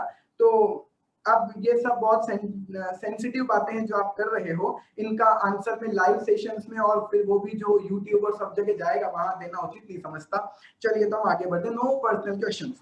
अब बढ़ते हैं आगे। ये कह रहे हैं कि 20 से कम भी हो आप रजिस्ट्रेशन करवा सकते हैं। रजिस्ट्रेशन के लिए क्या, फॉर्म के नंबर तो हम याद रखते नहीं, कितने फॉर्म के नंबर याद रखेंगे। तो आपको एक एप्लीकेशन फॉर्म सबमिट करना है पीएफ डिपार्टमेंट में, राइट, और पीएफ रजिस्ट्रेशन नंबर आपको अलॉट होगा। पीएफ अथॉरिटीज आपके इंस्पेक्शन भी कर सकती हैं और वेरीफाई कर सकती हैं जो डॉक्यूमेंट्स आपने सबमिट किए थे, and once they are satisfied आपको पीएफ अलॉटमेंट लेटर ग्रांट कर दिया जाता है। डॉक्यूमेंट कौन कौन से, डॉक्यूमेंट की लिस्ट बहुत बड़ी है, डॉक्यूमेंट्स की लिस्ट बहुत बड़ी है। तो मैं हर बार कहता हूं केवाईसी डॉक्यूमेंट्स याद रख लीजिए।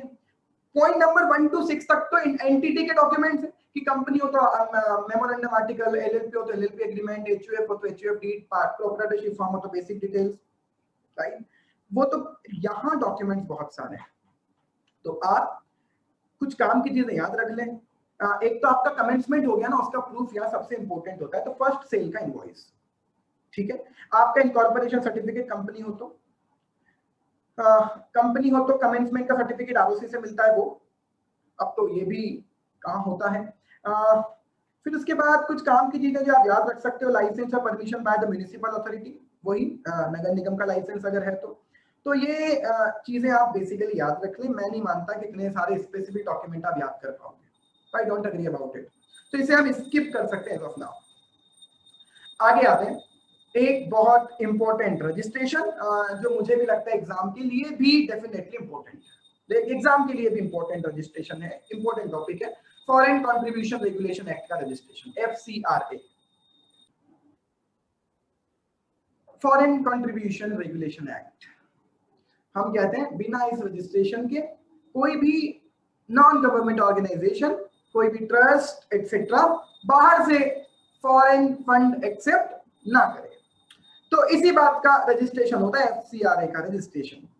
क्या कह रहे हैं, कहते हैं yes, charitable trust society section 8 company that receive foreign contribution or donation from foreign sources required to obtain registration, ठीक है।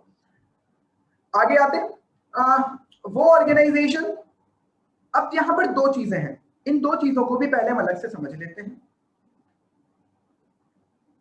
अगर आप या तो रजिस्ट्रेशन करवाकर फॉरेन कंट्रीब्यूशन रिसीव करें, या आप रजिस्ट्रेशन नहीं है फिर भी फॉरेन फंड एक्सेप्ट करना चाहते हो, तो हमारी होम मिनिस्ट्री है, उससे आप पहले अप्रूवल ले लीजिए। क्या कहते हैं उसे,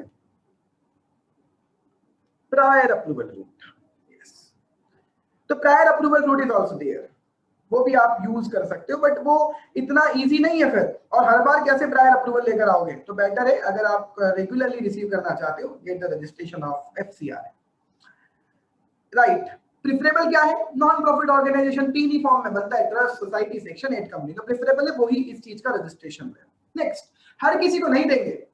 फॉरेन कंट्रीब्यूशन रिसीव करके आप इंडिया में अच्छा करना चाहते हो तो पहले बिना फॉरेन कंट्रीब्यूशन के तो काम कर लो, क्योंकि अल्टीमेटली हमारा इंटेंशन क्या है, हम क्लास में बहुत अच्छे से डिटेल में डिस्कस कर चुके हैं। हम नहीं चाहते फॉरेन का कंट्रीब्यूशन यहाँ आए और उसके बाद फॉरेन के लोगों का एजेंडा यहाँ पर चले। अभी तो फॉरेन की तो सोशल मीडिया साइट्स है, ट्विटर, व्हाट्सएप, फेसबुक, इनसे ही हम बहुत परेशान हैं। इनके यूएस में रूल अलग होते हैं, यूके में रूल अलग होते हैं, इंडिया में रूल अलग होते हैं। यूएस में तो आप अपना ग्रीवेंस ऑफिसर रखोगे, लेकिन इंडिया में ग्रीवेंस ऑफिसर नहीं रखोगे। इंडिया की किसी गर्ल को प्रॉब्लम है कि मेरा गलत वीडियो चल रहा है, मेरा गलत मैसेज वायरल हो रहा है, उसे रोको, तो मैं अमेरिका में जाके कंप्लेन करूं, यहाँ ग्रीवेंस रिड्रेसल ऑफिसर बिठाओ यार। तो ऐसा कैसे कर सकते हो आप? करोड़ों रुपए कमा रहे हो यहाँ की पब्लिक की ज्वाइनिंग के थ्रू, तो यहाँ के लोगों के लिए कुछ करो। अब आपको भले ही बुरा लग रहा है, बट यह बहुत अच्छा स्टेप सरकार ने उठाया है। एक लिमिट तक ही तानाशाही सही जा सकती है। आप प्लेटफॉर्म और रेगुलेटर बनने की कोशिश मत करो। रेगुलेटर तो सरकार रहेगी, और ये वो सरकार नहीं है जो 5 लोग मिलकर चला रहे हैं। ये वो सरकार है जिसके पास मेजोरिटी अवेलेबल है ऑलरेडी। तो ये सरकार तो कड़े कदम उठा सकती है। ये अब आया है ऊंट पहाड़ के नीचे, राइट? तो ऐसे ही हमने एफसीआरए में कह दिया कि हर किसी को नहीं देंगे। 5 साल का तो आपका पहला हिस्ट्री होनी चाहिए, ट्रैक रिकॉर्ड होना चाहिए 5 साल का, और उसमें हर साल आपने करीब करीब 10 लाख रुपए लास्ट 3 सालों में खर्च किए हो अपने ऑब्जेक्ट की फुलफिलमेंट के लिए। कैसे प्रूव करोगे? आपकी बैलेंस शीट, आपका इनकम एंड एक्सपेंडिचर नहीं, इनकम एंड एक्सपेंडिचर अकाउंट, आपको ऑडिटेड अकाउंट सबमिट करने पड़ेंगे रजिस्ट्रेशन के बाद, राइट? और अगर newly registered entity would like to receive foreign contribution, तो approval for specific activity, specific purpose, specific source can be made to the ministry of home affair. Prior permission mode से भी लेकर आ जाना। और एक बार रजिस्टर्ड होने के बाद रेगुलरली लाना चाहते हो तो एफसीआरए वाले रूल्स फॉलो कीजिए और ले आइए फॉरेन कंट्रीब्यूशन। अब फॉरेन कंट्रीब्यूशन के क्राइटेरिया क्या है? पॉइंट नंबर ये बहुत इंपॉर्टेंट है कि जो रजिस्ट्रेशन दिया जा रहा है, वो रजिस्ट्रेशन देते वक्त हम ये चीजें इंश्योर करेंगे। पॉइंट नंबर 1, जो एंटिटी रजिस्ट्रेशन ले रही है फिक्टिशियस या बेनामी नहीं है, एक्चुअल में काम कर रही है, एक्चुअल नाम से काम कर रही है। कभी भी हमने इन्हें कन्विक्ट या प्रोसिक्यूट नहीं किया है। धर्म परिवर्तन, रिलीजियन कन्वर्जन वाला आरोप कभी भी इन पर नहीं लगा है, या कन्विक्शन भी नहीं है, प्रोसिक्यूशन भी नहीं है। प्रोसिक्यूशन या कन्विक्शन एक और चीज का नहीं, कम्युनल टेंशन फैलाने का, धार्मिक उन्माद जिसे हम कहते हैं, कम्युनल टेंशन, डिसहार्मोनी फैलाने का अगर आपके कभी ऊपर आरोप लगाए, प्रोसिक्यूशन या कन्विक्शन, तो आपको अभी रजिस्ट्रेशन नहीं मिलेगा। अगर आपने कभी फंड्स का मिस यूटिलाइजेशन किया है तो आपको अभी एफसीआरए का रजिस्ट्रेशन नहीं मिलेगा। एक डाउट आता है एफसीआर और एफडीआई में डिफरेंस क्या है? एफसीआर और एफडीआई में कोई सिमिलरिटी नहीं है, तो डिफरेंस करने की बात नहीं आती। फॉरेन डायरेक्ट इन्वेस्टमेंट, बिजनेस करने वाली कंपनियों में इन्वेस्टमेंट अगर फॉरेन से आ रहा है उसे एफडीआई कहते हैं। रुको, इंश्योरेंस सेक्टर में आएंगे, वहां एफडीआई भी पढ़ेंगे। बट जो एनजीओज हैं और उनको अगर डोनेशन मिलती है फॉरेन से, तो उनको उस डोनेशन को एक्सेप्ट करने के पहले जो रजिस्ट्रेशन है ना, दैट इज एफसीआर। दोनों का सेक्टर ही अलग अलग है। हम डिफरेंस क्या, हम सिमिलरिटी नहीं है तो डिफरेंस क्या क्रिएट करेंगे? नेक्स्ट, आप अनडिजायरेबल पर्पस या पर्सनल गेन के लिए अगर पैसा लेकर आना चाहते हो, इंटेंशन दिखता है, आपको रजिस्ट्रेशन नहीं मिलेगा। आपने कभी अपने प्रोपेगेंडा के लिए कोई वायलेंट मेथड यूज किए हैं, आपको रजिस्ट्रेशन नहीं मिलेगा। एफसीआर एक्ट का आपने कभी वायलेशन किया है, ये रजिस्ट्रेशन नहीं मिलेगा। अगर आपको पास्ट में कभी फॉरेन कंट्रीब्यूशन रिसीव करने से प्रोहिबिट किया है, ये रजिस्ट्रेशन आपको अभी नहीं मिलेगा। और पर्सन अगर इंडिविजुअल है तो उस इंडिविजुअल का कभी कन्विक्शन नहीं हुआ हो,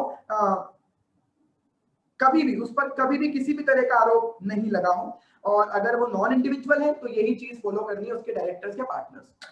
मतलब चलाने वाले लोगों को भी देखेंगे कि उनके ऊपर भी कोई गलत आरोप लगा हुआ नहीं होना चाहिए।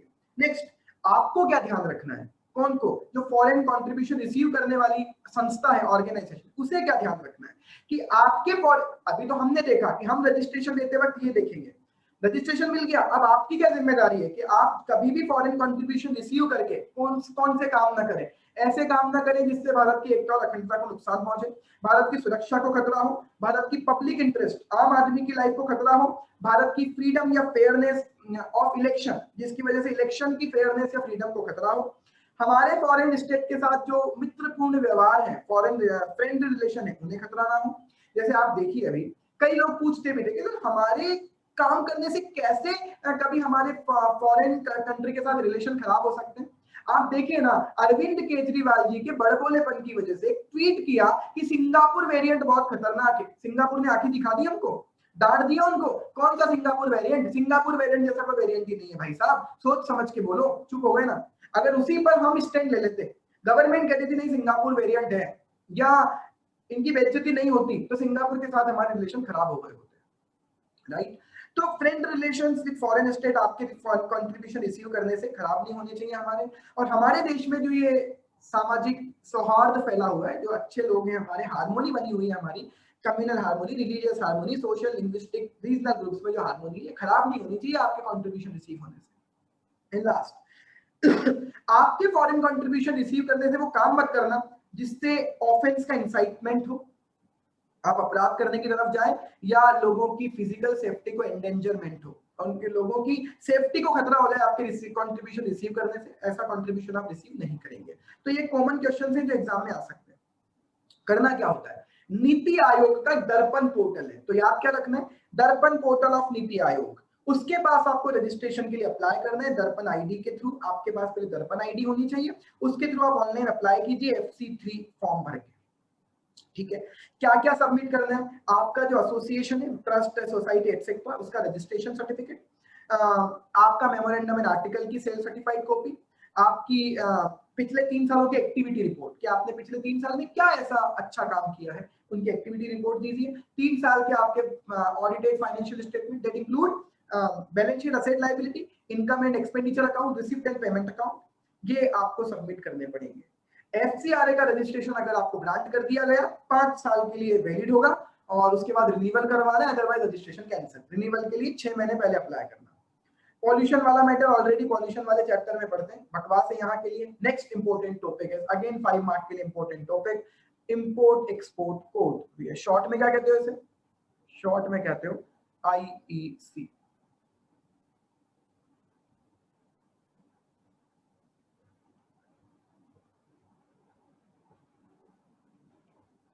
इंपोर्ट एक्सपोर्ट कोड किसको लेना है, the one who is either engaged in import or engaged in export or engaged in both of import as well as export। तो IEC कोड आपको लेना पड़ता है, import export code. Code word use करने की जरूरत नहीं, सी अपने आप में कोड के लिए लिखा हुआ है। कहाँ अप्लाई करना पड़ता है, directorate general of foreign trade, DGFT के अलग अलग जगह रीजनल ऑफिसेस होते हैं। मध्य प्रदेश में भोपाल में है, और इंदौर में भी उनका ऑफिस हुआ करता था, बट अब जरूरत नहीं है क्योंकि अब ये रजिस्ट्रेशन ऑनलाइन होता है, टोटली ऑनलाइन, और इंस्टेंट आपको एप्लीकेशन सबमिट करते ही इंस्टेंट रजिस्ट्रेशन सर्टिफिकेट मिलता है। आपका जो 10 डिजिट का पैन है वही IEC का नंबर होता है। तो क्या सर बिना रजिस्ट्रेशन के पैन को IEC कह दूं, नहीं। इंपोर्ट एक्सपोर्ट के वक्त लिखोगे, फैच नहीं करेंगे डिटेल, वो कह देंगे फर्जी रजिस्ट्रेशन है। तो IEC रजिस्ट्रेशन है केवल और केवल, लाइसेंस नहीं है, पहली बात। दूसरी बात, पैन बेस्ड रजिस्ट्रेशन है, तो जो पैन है वही IEC आता है, और इधर आप अप्लाई कीजिए, और जैसे ही चालान पे करो, फॉर्म भरो, उधर से इंस्टेंट आपको IE कोड का सर्टिफिकेट जनरेट होकर मिल जाएगा। इंस्टेंट रजिस्ट्रेशन, इससे ज्यादा जल्दी कुछ नहीं हो सकता। तो क्योंकि पेन बेस्ड है ना, तो कुछ 3-4 इंपॉर्टेंट डॉक्यूमेंट है, वो सबमिट कीजिए, आपका रजिस्ट्रेशन हो जाता है। जरूरत क्या है, इंपोर्ट और एक्सपोर्ट करते वक्त की कोट करना होता है आपको, क्लियर कस्टम क्लियरेंस पर आपको कोट करना होता है। आप जानते हैं, आप अगर इंपोर्ट करने जाओगे तो आपको सबमिट करना पड़ता है एक डॉक्यूमेंट, एक्सपोर्ट करने जाओगे तो सबमिट करना पड़ता है एक डॉक्यूमेंट, बिल ऑफ लेडिंग, बहुत सारे ऐसे डॉक्यूमेंट्स हैं, है ना, जो आपने इंपोर्ट एक्सपोर्ट की प्रोसेस पढ़ी है। तो जब आप इंपोर्ट के लिए अप्लाई करते हो, एक्सपोर्ट के लिए अप्लाई करते हो अथॉरिटीज के पास, तो डेफिनेटली IE कोड तब आपको वहां काम आएगा। और एक्सपोर्टर को तो काम मैक्सिमम इसलिए आता है कि उसके थ्रू वो एक्सपोर्ट इंसेंटिव्स ले पाते हैं। तो एक्सपोर्ट इंसेंटिव्स जनरली DGFT के थ्रू ही प्रोसेस होते हैं, जो मैं प्रैक्टिकल लाइफ पे देखता हूँ। तो वो DGFT के थ्रू अगर प्रोसेस हो रहा है, डेफिनेटली आपको IEC तो लेना पड़ेगा। ठीक, यस मैंडेटरी है क्या, यस। जैसे आपको भारत से बाहर जाने के लिए और अंदर आने के लिए पासपोर्ट चाहिए, वैसे ही यहाँ से बाहर और यहाँ से अंदर माल मंगवाने के लिए IEC चाहिए, right. DGFT ministry of commerce and industry का एक डिपार्टमेंट है, directorate general of foreign trade.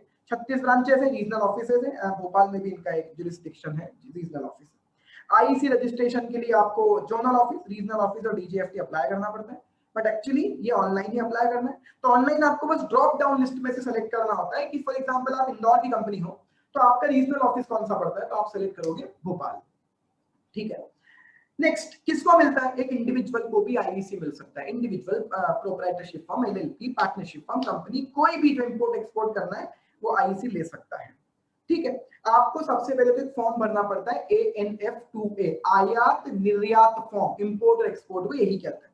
तो आयात निर्यात फॉर्म ANF2A फॉर्म आपको भरना पड़ता है। आज की डेट में फॉर्म ऑनलाइन ही भरना पड़ता है। फिर क्या, आपको कुछ डॉक्यूमेंट सबमिट करने पड़ते हैं, जैसे कि फॉर एग्जांपल आप प्रोप्राइटर हो तो आपका पैन कार्ड और आपका आधार कार्ड, आपकी बैंकिंग की डिटेल्स। अगर आप कंपनी हो तो आपके डायरेक्टर्स की केवाईसी जाएगी। पार्टनरशिप फॉर्म है, LLP है तो पार्टनर्स की केवाईसी अपलोड करनी पड़ती है। और एक बैंक का सर्टिफिकेट अपलोड करना पड़ता है, जो बैंक के थ्रू ये प्रूव करना पड़ता है कि हमारे इस बैंक में, इस ब्रांच में इस नंबर का करंट अकाउंट है, जो बैंक सर्टिफाई करके देती है। नहीं तो कैंसिल चेक लगा दीजिए, उसमें भी दिख जाता है कि आपका कौन सी बैंक में कौन से नंबर का कौन सा अकाउंट है। ठीक है, तो नेसेसरी डॉक्यूमेंट आपको अटैच करने होंगे और फिर आपको ये डॉक्यूमेंट सबमिट कर देने हैं DSC के थ्रू, डिजिटल सिग्नेचर के थ्रू। एप्लीकेशन सबमिट होते ही आपको सॉफ्ट कॉपी में IEC कोड जनरेट करके दे दिया जाता है, क्योंकि वो पैन ही वेरीफाई करते हैं सबसे पहले। डॉक्यूमेंट रिक्वायर्ड ऑलरेडी मैं कंप्लीट कर चुका। IEC रजिस्ट्रेशन के फीचर्स, बहुत अच्छा रजिस्ट्रेशन है IEC, कोई रेगुलर कंप्लायंस नहीं, कोई एनुअल कंप्लायंस नहीं। ठीक है, तो एक तो आपको इसके थ्रू इंटरनेशनल एक्सपोजर मिलता है। क्यों कंपलसरी करती है गवर्नमेंट? ताकि गवर्नमेंट के पास डेटाबेस रहे कि किन किन लोग इंपोर्ट एक्सपोर्ट में इन्वॉल्व है और किस किस चीज का इंपोर्ट एक्सपोर्ट कर रहे हैं। ठीक है, इंटरनेशनल एक्सपोजर इसके वजह से मिल पाएगा। गवर्नमेंट जितने भी एक्सपोर्ट के इंसेंटिव्स देती है उनके लिए आपको सबसे पहले IEC रिक्वायर्ड होगा। IEC लाइफ टाइम रजिस्ट्रेशन है, कोई रिन्यूअल नहीं, कोई एनुअल कंप्लायंस नहीं, और इवन एक प्रोप्राइटर इंडिविजुअल पर्सन को भी IEC मिल सकता है। तो ये इंपॉर्टेंट टॉपिक है 5 मार्क्स के लिए। एक और आगे आते हैं, next registration is drug licence. Drug licence, drugs बेचने का लाइसेंस नहीं यार, दवाई बेचने का लाइसेंस। एलोपैथी आयुर्वेदिक, कौन सी दवाई बेचने का लाइसेंस है ये? एलोपैथी या आयुर्वेदिक, जो बढ़िया है उसका। एलोपैथी बढ़िया है, आयुर्वेदिक बढ़िया है। भगवान करे जो भी इस डिस्कशन में इन्वॉल्व होने सद्बुद्धि दे और उन्हें समझाने की कोशिश करे कि एलोपैथी और आयुर्वेदिक की लड़ाई मत करो यार, अभी शांति रहो। ये वर्ल्ड वॉर तो हम बाद में भी कर लेंगे, है ना? तो ये वर्ल्ड वॉर तो हम बाद में कर सकते हैं ना। अभी मेरे कुछ फ्रेंड्स की लड़ाई देख रहा था फेसबुक पर। मेरे फ्रेंड ने पोस्ट डाला जहां वो आयुर्वेदिक को सपोर्ट कर रहा था और एलोपैथी को क्रिटिसाइज कर रहा था। तो मेरे एक और दूसरे फ्रेंड ने उसकी पोस्ट पर कमेंट कर दिया कि भाई मेरे एक फ्रेंड की मदर को कोरोना हो रखा है, तो अब तू बता दे कि आयुर्वेदिक हॉस्पिटल में एडमिट करूं या एलोपैथिक वाले हॉस्पिटल में एडमिट करूं। उसने तो एक सटायर किया था, व्यंग करा था, है ना? अब बोले भाई बता दे किसमें एडमिट करूं, तो बहुत आयुर्वेदिक को सपोर्ट कर रहा है, तो बता दे एलोपैथिक हॉस्पिटल में एडमिट करूं कोरोना के इलाज के लिए, आयुर्वेदिक हॉस्पिटल का है और कैसे इलाज होगा वहां? तो उसको पता था, मैंने मजे ले लिए। फ्रेंड ने आंसर किया, भाई तेरे फ्रेंड की मदर की तबीयत खराब है ना, तो तेरे फ्रेंड को डिसाइड करने दे कि एलोपैथिक हॉस्पिटल में एडमिट करना है आयुर्वेदिक में, तू क्यों उनके घर में पटेल बन रहा है? जबरदस्त होता है फेसबुक की दुनिया, बहुत इंटरेस्टिंग है। यस, आप केवल ऑब्जर्व कीजिए, बहुत मजा आएगा। तो एलोपैथिक या आयुर्वेदिक ड्रग ऑब्वियसली मेडिसिन की बात कर रहे हैं, है ना? एलोपैथिक की बात कर ले, वही बहुत है अभी तो हमारे लिए। ड्रग लाइसेंस में आप जानते हैं 2 तरह के लाइसेंस मिलते हैं, रिटेल ड्रग लाइसेंस और होलसेल ड्रग लाइसेंस। इसके लिए पढ़ाई का होना जरूरी है, इसके लिए पढ़ाई का होना जरूरी नहीं है, हमने अच्छे से देखा है, राइट? तो ड्रग लाइसेंस डेफिनेटली लाइसेंस है, इसके बिना आप काम नहीं कर सकते। आप परमिशन ले रहे हो अथॉरिटीज से।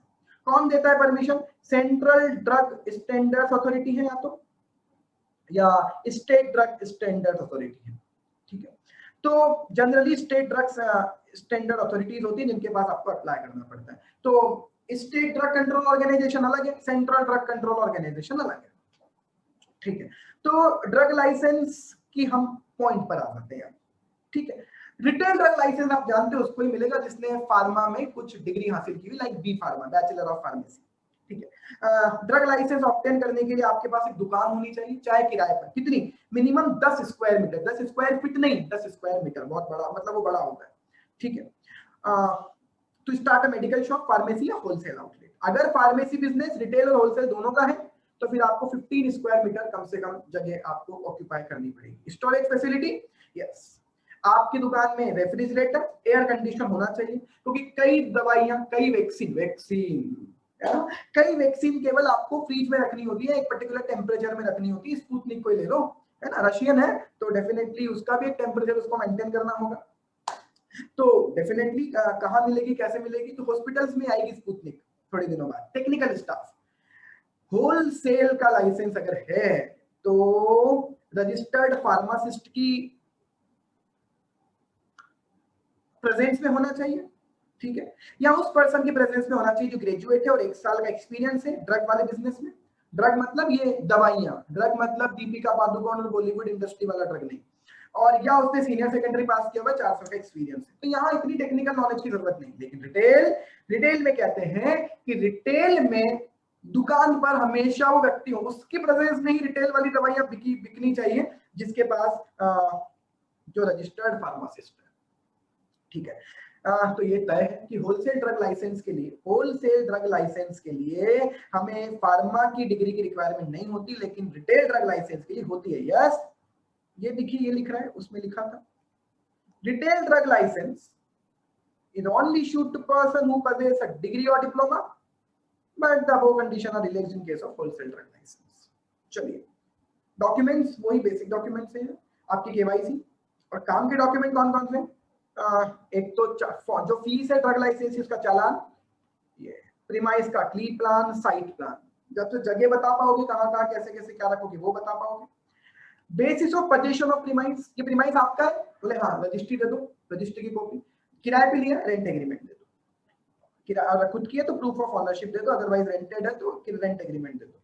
कॉन्स्टिट्यूशन के डॉक्यूमेंट देने, वही कंपनी अगर ड्रग लाइसेंस लेना चाहती है तो कंपनी के डॉक्यूमेंट, इंडिविजुअल लेना चाहता है उसके खुद के डॉक्यूमेंट। एविडेंस, सॉरी एफिडेविट, इस बात का कि मैं कभी भी कन्विक्ट नहीं हुआ इस एक्ट में, मैंने कोई गलत काम नहीं किया इस एक्ट में पहले कभी। ठीक है, और एफिडेविट ऑफ रजिस्टर्ड फार्मासिस्ट और competent person working full time, जिस पर्सन के नाम से लाइसेंस ले रहे हो उसका एफिडेविट कि ये मैं ही हूँ, मैं ही ये काम करूंगा, आप निश्चिंत रहिए। और appointment letter of registered pharmacist employed person, yes, अगर आप किसी फार्मासिस्ट को अपना एम्प्लॉय करके और फिर उसके थ्रू लाइसेंस ले रहे हो तो उसका एम्प्लॉयमेंट एग्रीमेंट आपको देना होता है। चलिए जी, नेक्स्ट टॉपिक पर आते हैं। Food safety and standard authority of India ने कहा, एफएसएसआई कहता है भाई साहब सुनो, हम तो फूड सेफ्टी के लिए दोनों काम करेंगे, छोटे लोगों को देंगे रजिस्ट्रेशन और बड़े लोगों को कहेंगे लाइसेंस। बड़े लोगों में भी दो हैं, बहुत बड़े अगर हैं तो लाइसेंस सेंट्रल अथॉरिटी देगी, और बहुत बड़े नहीं है मीडियम साइज के हैं तो लाइसेंस कौन देगा? State authority. तो एफएसएसआई में सबसे पहले तो आपको ये काम याद रखना है कि पेटी फूड ऑपरेटर्स, छोटे लोग रजिस्ट्रेशन, इनके पेटी फूड के अलावा जो भी है उन्हें लाइसेंस में भी डिपेंड करता है, एक लिमिट से ज्यादा है तो सेंट्रल अथॉरिटी देगी, उस लिमिट के विदिन है तो स्टेट अथॉरिटी विल सफाइस। चलिए, तो FSSI food safety standard authority का एक शॉर्ट फॉर्म है। एफएसएसआई ऑनलाइन अप्लाई कर सकते हो, आप ऑफलाइन मोड में भी अप्लाई कर सकते हो। एफएसएसआई का रजिस्ट्रेशन सबको चाहिए, चाहे आप मैन्युफैक्चरर हो फूड के, या आप स्टोरेज करते हो, या भले ट्रांसपोर्टेशन करते हो, या डिस्ट्रीब्यूशन करते हो फूड प्रोडक्ट्स का, आपके ऊपर एप्लीकेबल है। रजिस्ट्रेशन होगा, लाइसेंस डिपेंड करता है साइज क्या है। तो सबसे बड़ा इंपैक्ट है, सबसे बड़ा इंपॉर्टेंट एस्पेक्ट है पेटी फूड ऑपरेटर किसे कहते हैं, क्योंकि इन्हें केवल क्या चाहिए? रजिस्ट्रेशन। किस किस को कहते हैं?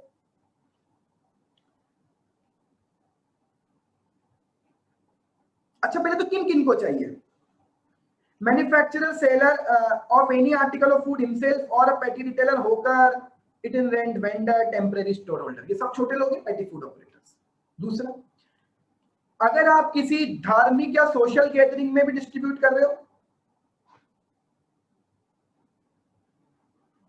देन अगर उस एम्प्लॉय ने छोड़ दिया है बेटा तो डेफिनेटली आपका लाइसेंस खत्म हो जाएगा, आपको इंटीमेट भी करना पड़ेगा, नहीं करोगे तो उल्टा ड्रग एक्ट में, ड्रग रजिस्ट्रेशन एक्ट में आपका वायलेशन है।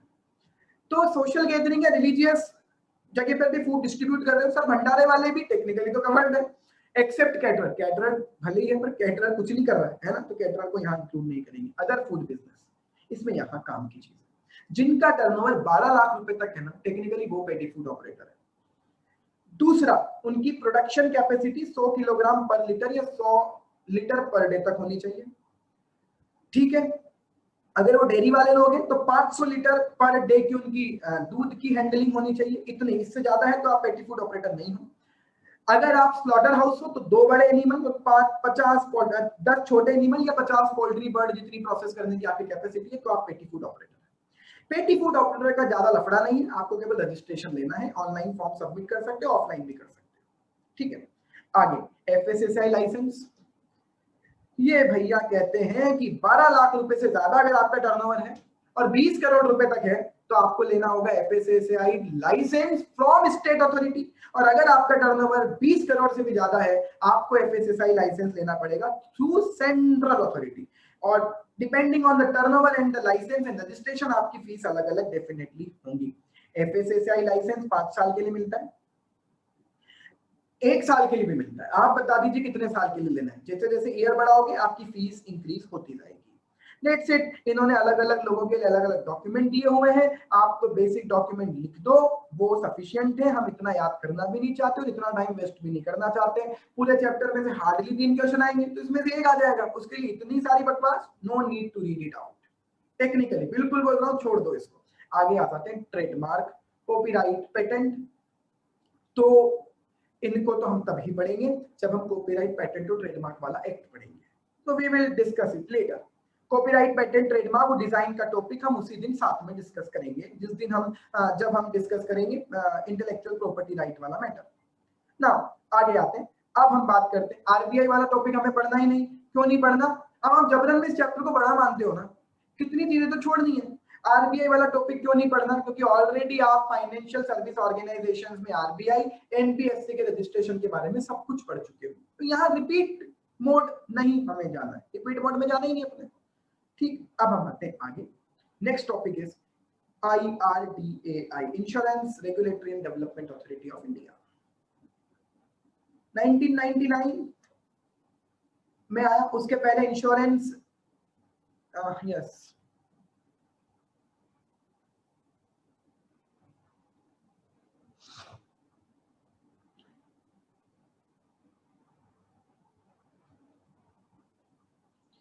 तो उसके पहले इंश्योरेंस सेक्टर कौन रेगुलेट करता था? तो हमने कहा कि उसके पहले था कंट्रोलर ऑफ इंश्योरेंस जो रेगुलेट करता था 1999 के बाद IRDA। एक टॉपिक इंपॉर्टेंट है, IRDA काम क्या करता है, तो इसको पढ़ने की जगह ऐसे ही समझ लें। इंश्योरेंस कंपनीज को रजिस्ट्रेशन देने का काम, उनको रेगुलेट करने का काम। इंश्योरेंस की जो स्कीम्स होती है ना, इंश्योरेंस कंपनी की अलग अलग स्कीम होती है, वो पहले IRDA अप्रूव करता है। इंश्योरेंस कंपनीज की जो ब्रोकर्स हैं उनका रजिस्ट्रेशन भी IRDA के पास होता है। इंश्योरेंस कंपनीज की बैलेंस शीट कैसे बनेगी? कंपनीज एक्ट के अकॉर्डिंग नहीं बनती, अलग से इनका अलग चलता है, तो उनकी फाइनेंशियल रिपोर्टिंग के नॉर्म्स IRDA डिसाइड करता है। पॉलिसी होल्डर्स का पैसा कैसे सुरक्षित रहे, जैसे इन्वेस्टर का पैसा कैसे सुरक्षित रहे, उसके लिए सेबी नए नए रूल्स लाती है, वैसे यहाँ IRDA लाता है। और नेक्स्ट, इंश्योरेंस कंपनी को सॉल्वेंसी मार्जिन मेंटेन रखना होता है, कुछ पैसा तुम्हारे पास रहे सॉल्वेंसी के फॉर्म में, तो वो मेंटेन कर रहे हो नहीं, ये सब IRDA देखता है। IRDA एक्चुअली कर क्या रहा है? एक तो इंश्योरेंस कंपनी को लाइसेंस देने का काम, उनके इंश्योरेंस प्रोडक्ट को अप्रूव करने का काम, इंश्योरेंस इंटरमीडियरीज को अपॉइंट का रजिस्ट्रेशन देने का काम, इंश्योरेंस प्रीमियम को रेगुलेट करने का काम, इंश्योरेंस कंपनीज के अकाउंटिंग और ऑडिट के नॉर्म्स डिसाइड करने का काम, ये सब IRDA कर रहा है, राइट। आगे आते हैं, IRDA के रजिस्ट्रेशन की प्रोसेस। कोई भी कंपनी या इंश्योरेंस ब्रोकर का रजिस्ट्रेशन नहीं सिखा रहे, इंश्योरेंस कंपनी के रजिस्ट्रेशन की बात कर रहे हैं। तो इंडिया में कोई भी इंश्योरेंस कंपनी, चाहे लाइफ इंश्योरेंस हो या जनरल इंश्योरेंस हो, नहीं कर सकती जब तक IRDA का रजिस्ट्रेशन उनके पास नहीं है। इवन IRDA बनने के पहले भी जो लोग थे उनसे कहा गया 3 महीने में IRDA का रजिस्ट्रेशन ले लेना। डॉक्यूमेंट कौन कौन से सबमिट करने? IRDA में 2 डॉक्यूमेंट सबमिट करने हैं, 2 फॉर्म है, R1 एंड R2। अभी कुछ चीजें चेंज भी हुई है, IRDA एक्ट जब अमेंड हुआ तब नया अमेंडमेंट एक्ट आया, तो अब डॉक्यूमेंट 2 है, रजिस्ट्रेशन फॉर्म 2 है, R1 and R2। R1 submit करने के बाद अगर वो कुछ आपसे और क्लेरिफिकेशन या डॉक्यूमेंट चाहते हैं तो R2 सबमिट करना पड़ेगा, मींस आपकी प्रोसेस आगे बढ़ चुकी है, अदरवाइज R1 में निपटा देंगे आप। R1 क्या क्या सबमिट करोगे? वही आपकी basic KYC documents, memorandum article of the company, directors के नेम, एड्रेस, ऑक्यूपेशन, कौन सी क्लास का बिजनेस आप करोगे उसका स्टेटमेंट, और पैसा कहां से लाओगे, how will you contribute in your share capital, वो आपको R1 में बताना होता है, ठीक है। अगर अथॉरिटी आपकी इनसे सेटिस्फाइड है तो अथॉरिटी आपसे एडिशनल डॉक्यूमेंट मांगेगी R2 के थ्रू, ठीक है। R2 में जाने के पहले हमें पॉइंट नंबर 1 बहुत अच्छे से समझना होगा कि हर इंश्योरेंस कंपनी को एक पर्टिकुलर परसेंट का पैसा कैश में या अप्रूव्ड सिक्योरिटी में रखना होता है। एक तरह से इसको मार्जिन मान सकते हैं, सॉल्वेंसी के लिए रखना है, अपनी लिक्विडिटी के लिए एक्चुअली जो रखना है। कितना? लाइफ इंश्योरेंस बिजनेस के केस में आपकी ग्रॉस प्रीमियम का 1% या 10 करोड़ रुपए, विच एवर इज ये कहते हैं विच एवर इज हायर या लोअर, पहले तो हमें ये भी समझना है। तो कह रहे हैं in case of life insurance business some equivalent to 1% of total gross premium और 10 करोड़ रुपए। बट ढंग से देखो उसी लाइन में लिखा हुआ रहता है, क्या लेस क्या हायर कुछ नहीं लिखा, क्योंकि मैं इसलिए यहाँ टोकता हूँ बार बार, कई बच्चे मुझसे पूछते हैं यार लेस और हायर तो लिखा ही नहीं, बेटा आपने लाइन ढंग से नहीं पढ़ी। अगर आप लाइन ढंग से पढ़ते तो देखिए लाइन में क्या लिखा, not exceeding rupees 10 crore means maximum 10 crore means 1% of the premium or 10 crore whichever is lower। ठीक, अगर ये जनरल इंश्योरेंस है तो 3% और 10 करोड़ whichever is lower। अगर ये री इंश्योरेंस बिजनेस है अमाउंट बढ़ेगा 20 करोड़ रुपए। इंश्योरेंस बिजनेस बड़ा होता है, आप इंश्योरेंस कंपनी का इंश्योरेंस कर रहे हो, इंश्योरेंस कंपनी जो इंश्योरेंस कर रही है उनका आप इंश्योरेंस कर रहे हो। नेक्स्ट मरीन बिजनेस है 1 लाख रुपए और आपने ये पैसा जमा करवा दिया किसी बैंक में, उसका आरबीआई से सर्टिफिकेट लेकर आपको देना होगा। नेक्स्ट अब और क्या क्या चीजें होंगी, यस ये आप अब देख लीजिए। अब आप ना पूरी डिटेल अपना बिजनेस बताइए, आपने जो नए अपनी पॉलिसीज बनाई होंगी ना, कुछ तो सोचा होगा बिजनेस करने के लिए, तो उन पॉलिसीज की पूरी डिटेल दीजिए। जो आपके प्रोस्पेक्टस है पॉलिसीज के बारे में उनको जमा करवाइए। क्या रेट रखोगे पॉलिसीज की, क्या टर्म्स एंड कंडीशन रखोगे, जमा करवाइए। ठीक है, एक्चुअली ज्यादा कम प्रीमियम चार्ज करोगे तो भी मर जाओगे, अभी तो बिजनेस चल जाएगा लेकिन कंपनी सर्वाइव नहीं कर पाएगी और बंद हो गई तो अल्टीमेटली नुकसान फिर उनका ही इंश्योर्ड लोगों का। तो इसलिए कहते हैं कि एक्चुअल से आपको एक सर्टिफिकेट लाकर देना होता है कि क्या ये जो रेट रख रहे हैं ये वर्केबल है, क्या इस रेट से कंपनी कमा पाएगी। एक्चुअल क्या देखता है, स्टैटिस्टिक्स का एक्सपर्ट है, देखता है यार इतना इंश्योरेंस की प्रीमियम इन लोगों के पास मिलेंगी, प्रोबेबिलिटी लगाकर कोशिश करता है जानने की कितने लोगों के क्लेम आएंगे, तो ऐसा ना हो क्लेम से कम आपकी रिसिप्ट हो जाए, तो वो देखता है वर्केबल है क्या रेट्स। नेक्स्ट अगर मरीन एक्सीडेंट इंश्योरेंस बिजनेस है, इन case of marine accident mistake in insurance business, तो आपको available form prospectus statement submit करने। मैं कहता हूं इस पॉइंट को छोड़ दो, हर जगह आपको लिख दो आपको जो प्रोस्पेक्टस है अपनी पॉलिसीज है उनके बारे में डिटेल आपको R2 के साथ सबमिट करनी पड़ेगी। इंश्योरेंस बिजनेस के लिए अप्लाई कर रहे हो कौन सा, लाइफ इंश्योरेंस 50,000 रुपए, मरीन इंश्योरेंस भी करूंगा, मोटर इंश्योरेंस भी करूंगा 1 लाख रुपए, अलग अलग बिजनेस के लिए 50,000 रुपए ईच बिजनेस की आपको चालान जमा करवाना होगा। अगर आपके कोई फॉरेन पार्टनर है वो भी पैसा लगा रहे हैं, वो एफडीआई में काउंट होगा, अभी एफडीआई पर भी पहुंचते हैं तो उनके साथ आपके जो एमओयू हुए हैं वो जमा करवाओ।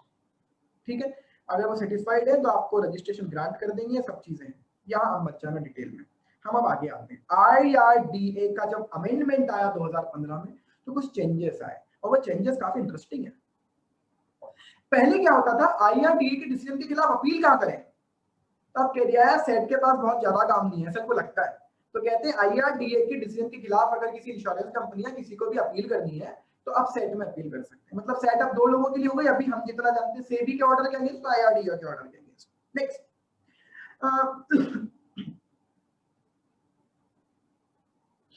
आप अब एप्लीकेशन दे सकते हो life insurance business, general insurance business, health insurance business या री इंश्योरेंस बिजनेस, तो सबके लिए आप एक साथ एप्लीकेशन सबमिट कर सकते हो। काम की चीज यहाँ है, एक्चुअली यहाँ एक प्रॉब्लम भी है, वो आगे जाकर डिस्कस करेंगे, पहले यहाँ जो लिखा है वो समझ लेते हैं। 26% से ज्यादा अगर तुम्हारी इंश्योरेंस कंपनी में एफडीआई हो रही है, कितने से ज्यादा, 26 से ज्यादा, तो आपको फॉरेन इन्वेस्टमेंट प्रमोशन बोर्ड की क्या लेकर आनी है, अप्रूवल। 26% से ज्यादा अगर एफडीआई है आपके यहाँ, तो you need to get the approval of FIPB, foreign investment promotion board. अब वो 49 कैसे हो गया उसको आगे जाके जिक्र करेंगे। तो ये नया अमेंडमेंट आया, 26 से ज्यादा होने पर रजिस्ट्रेशन एप्लीकेशन के साथ FIPB की अप्रूवल भी लगाना। अब क्वेश्चन ये है, एफडीआई काउंट कैसे करेंगे, किस चीज को आप एफडीआई मानोगे, एफडीआई काउंट मतलब एफडीआई मानोगे किस चीज को। आपके तो सर इसमें क्या प्रॉब्लम है, जिस भी पर्सन ने कंपनी में पैसा लगाया, शेयर कैपिटल में कंट्रीब्यूट किया, and if he belong to foreign country, FDI है। पर ये कहते हैं इसमें एक और चीज इंक्लूड है, वो पॉइंट नंबर बी में कवर है। पहले तो पॉइंट नंबर 1 पढ़ लेते हैं। कहते हैं quantum of paid up share capital held by foreign investor including foreign venture capital investor in the applicant company. तो आपकी इंश्योरेंस कंपनी में जो फॉरेन के लोगों ने पैसा लगाया, चाहे इंडिविजुअल हो या कंपनी हो, वो foreign direct investment share capital में जिसने कंट्रीब्यूट किया। लेकिन इसमें एक और चीज इंक्लूड है। अब यहाँ क्लास में भी डाउट होता है, आई बिलीव यहाँ रिवीजन में भी डाउट आएगा, इसलिए मैं क्लियर कर देता हूँ। Mister X belong to foreign, mister X UK का है, मिस्टर एक्स की एक सब्सिडरी इंडिया में XYZ लिमिटेड,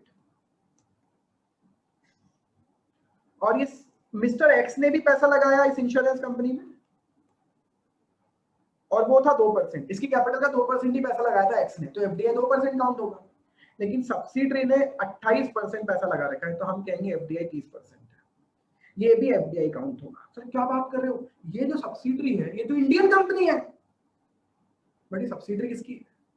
मिस्टर एक्स भी हटा दूं, मिस्टर एक्स भी क्यों लिखता हूं, XYZ इनकॉर्पोरेशन, यूके की कंपनी, इसने तो 2% ही लगाया, लेकिन इसने अपनी सब्सिडरी की तो 28% लगाया, एफडीआई 30 काउंट होगा। मतलब क्या, फॉरेन के लोगों ने जो पैसा लगाया आपकी शेयर कैपिटल में वो एफडीआई में काउंट होगा। इसके अलावा जिन इन्वेस्टर ने डायरेक्ट इन्वेस्टमेंट किया, उन्होंने अगर अपनी सब्सिडरी के थ्रू, अपने प्रमोटर ग्रुप के थ्रू इन्वेस्टमेंट किया तो भी एफडीआई में काउंट होगा। इसका मतलब क्या हर फॉरेन की सब्सिडरी अगर कंपनी में पैसा लगाए उसे एफडीआई में काउंट करोगे? नहीं, लेकिन फॉरेन की वो सब्सिडरी, अगर ये सब्सिडरी इंश्योरेंस कंपनी में पैसा लगा रही है और ये सब्सिडरी उस बंदे की सब्सिडरी है जो ऑलरेडी कंपनी में एफडीआई कर चुका है, मतलब नॉन रिलेटेड बंदे की इंडिया में सब्सिडरी है, फॉरेन के बंदे की इंडिया में सब्सिडरी है, वो इंश्योरेंस कंपनी में पैसा लगा रही है, एफडीआई में काउंट नहीं। मतलब फंडा क्या है? फंडा ये है कि जो डायरेक्ट इन्वेस्टर है ना, डायरेक्ट इन्वेस्टर का इन्वेस्टमेंट कितना है? 2%। डायरेक्ट इन्वेस्टर की जो इनडायरेक्ट शेयर होल्डिंग है ना, डायरेक्ट इन्वेस्टर की इनडायरेक्ट शेयर होल्डिंग कैसे, कि जिसने डायरेक्ट इन्वेस्टमेंट किया हुआ है वो अगर अपनी सब्सिडरी के थ्रू, है ना, या इसकी प्रमोटर ग्रुप के थ्रू इंश्योरेंस कंपनीज में इन्वेस्टमेंट कर रहा है तो वो भी एफडीआई में काउंट होगा।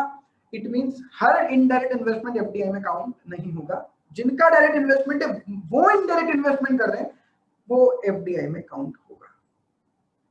देखो यही लिख रहे हैं, proportion of paid up capital held by और कंट्रोल्ड बाय सच मतलब कौन, जिसका ऊपर वाला investment direct investment by such foreign investor either by itself और थ्रू इट्स सब्सिडरी। तो बस ये यहां पर एफडीआई की काउंटिंग है, लेकिन ये प्रोविजन इंडियन प्रमोटर या इंडियन इन्वेस्टर जो बैंकिंग कंपनी है या पीएफआई है उन पर एप्लीकेबल नहीं होगा। ठीक है, आगे कुछ काम का नहीं, IRDA R1 आ गया, R2 आ गया। अब एक और बात की जा रही है,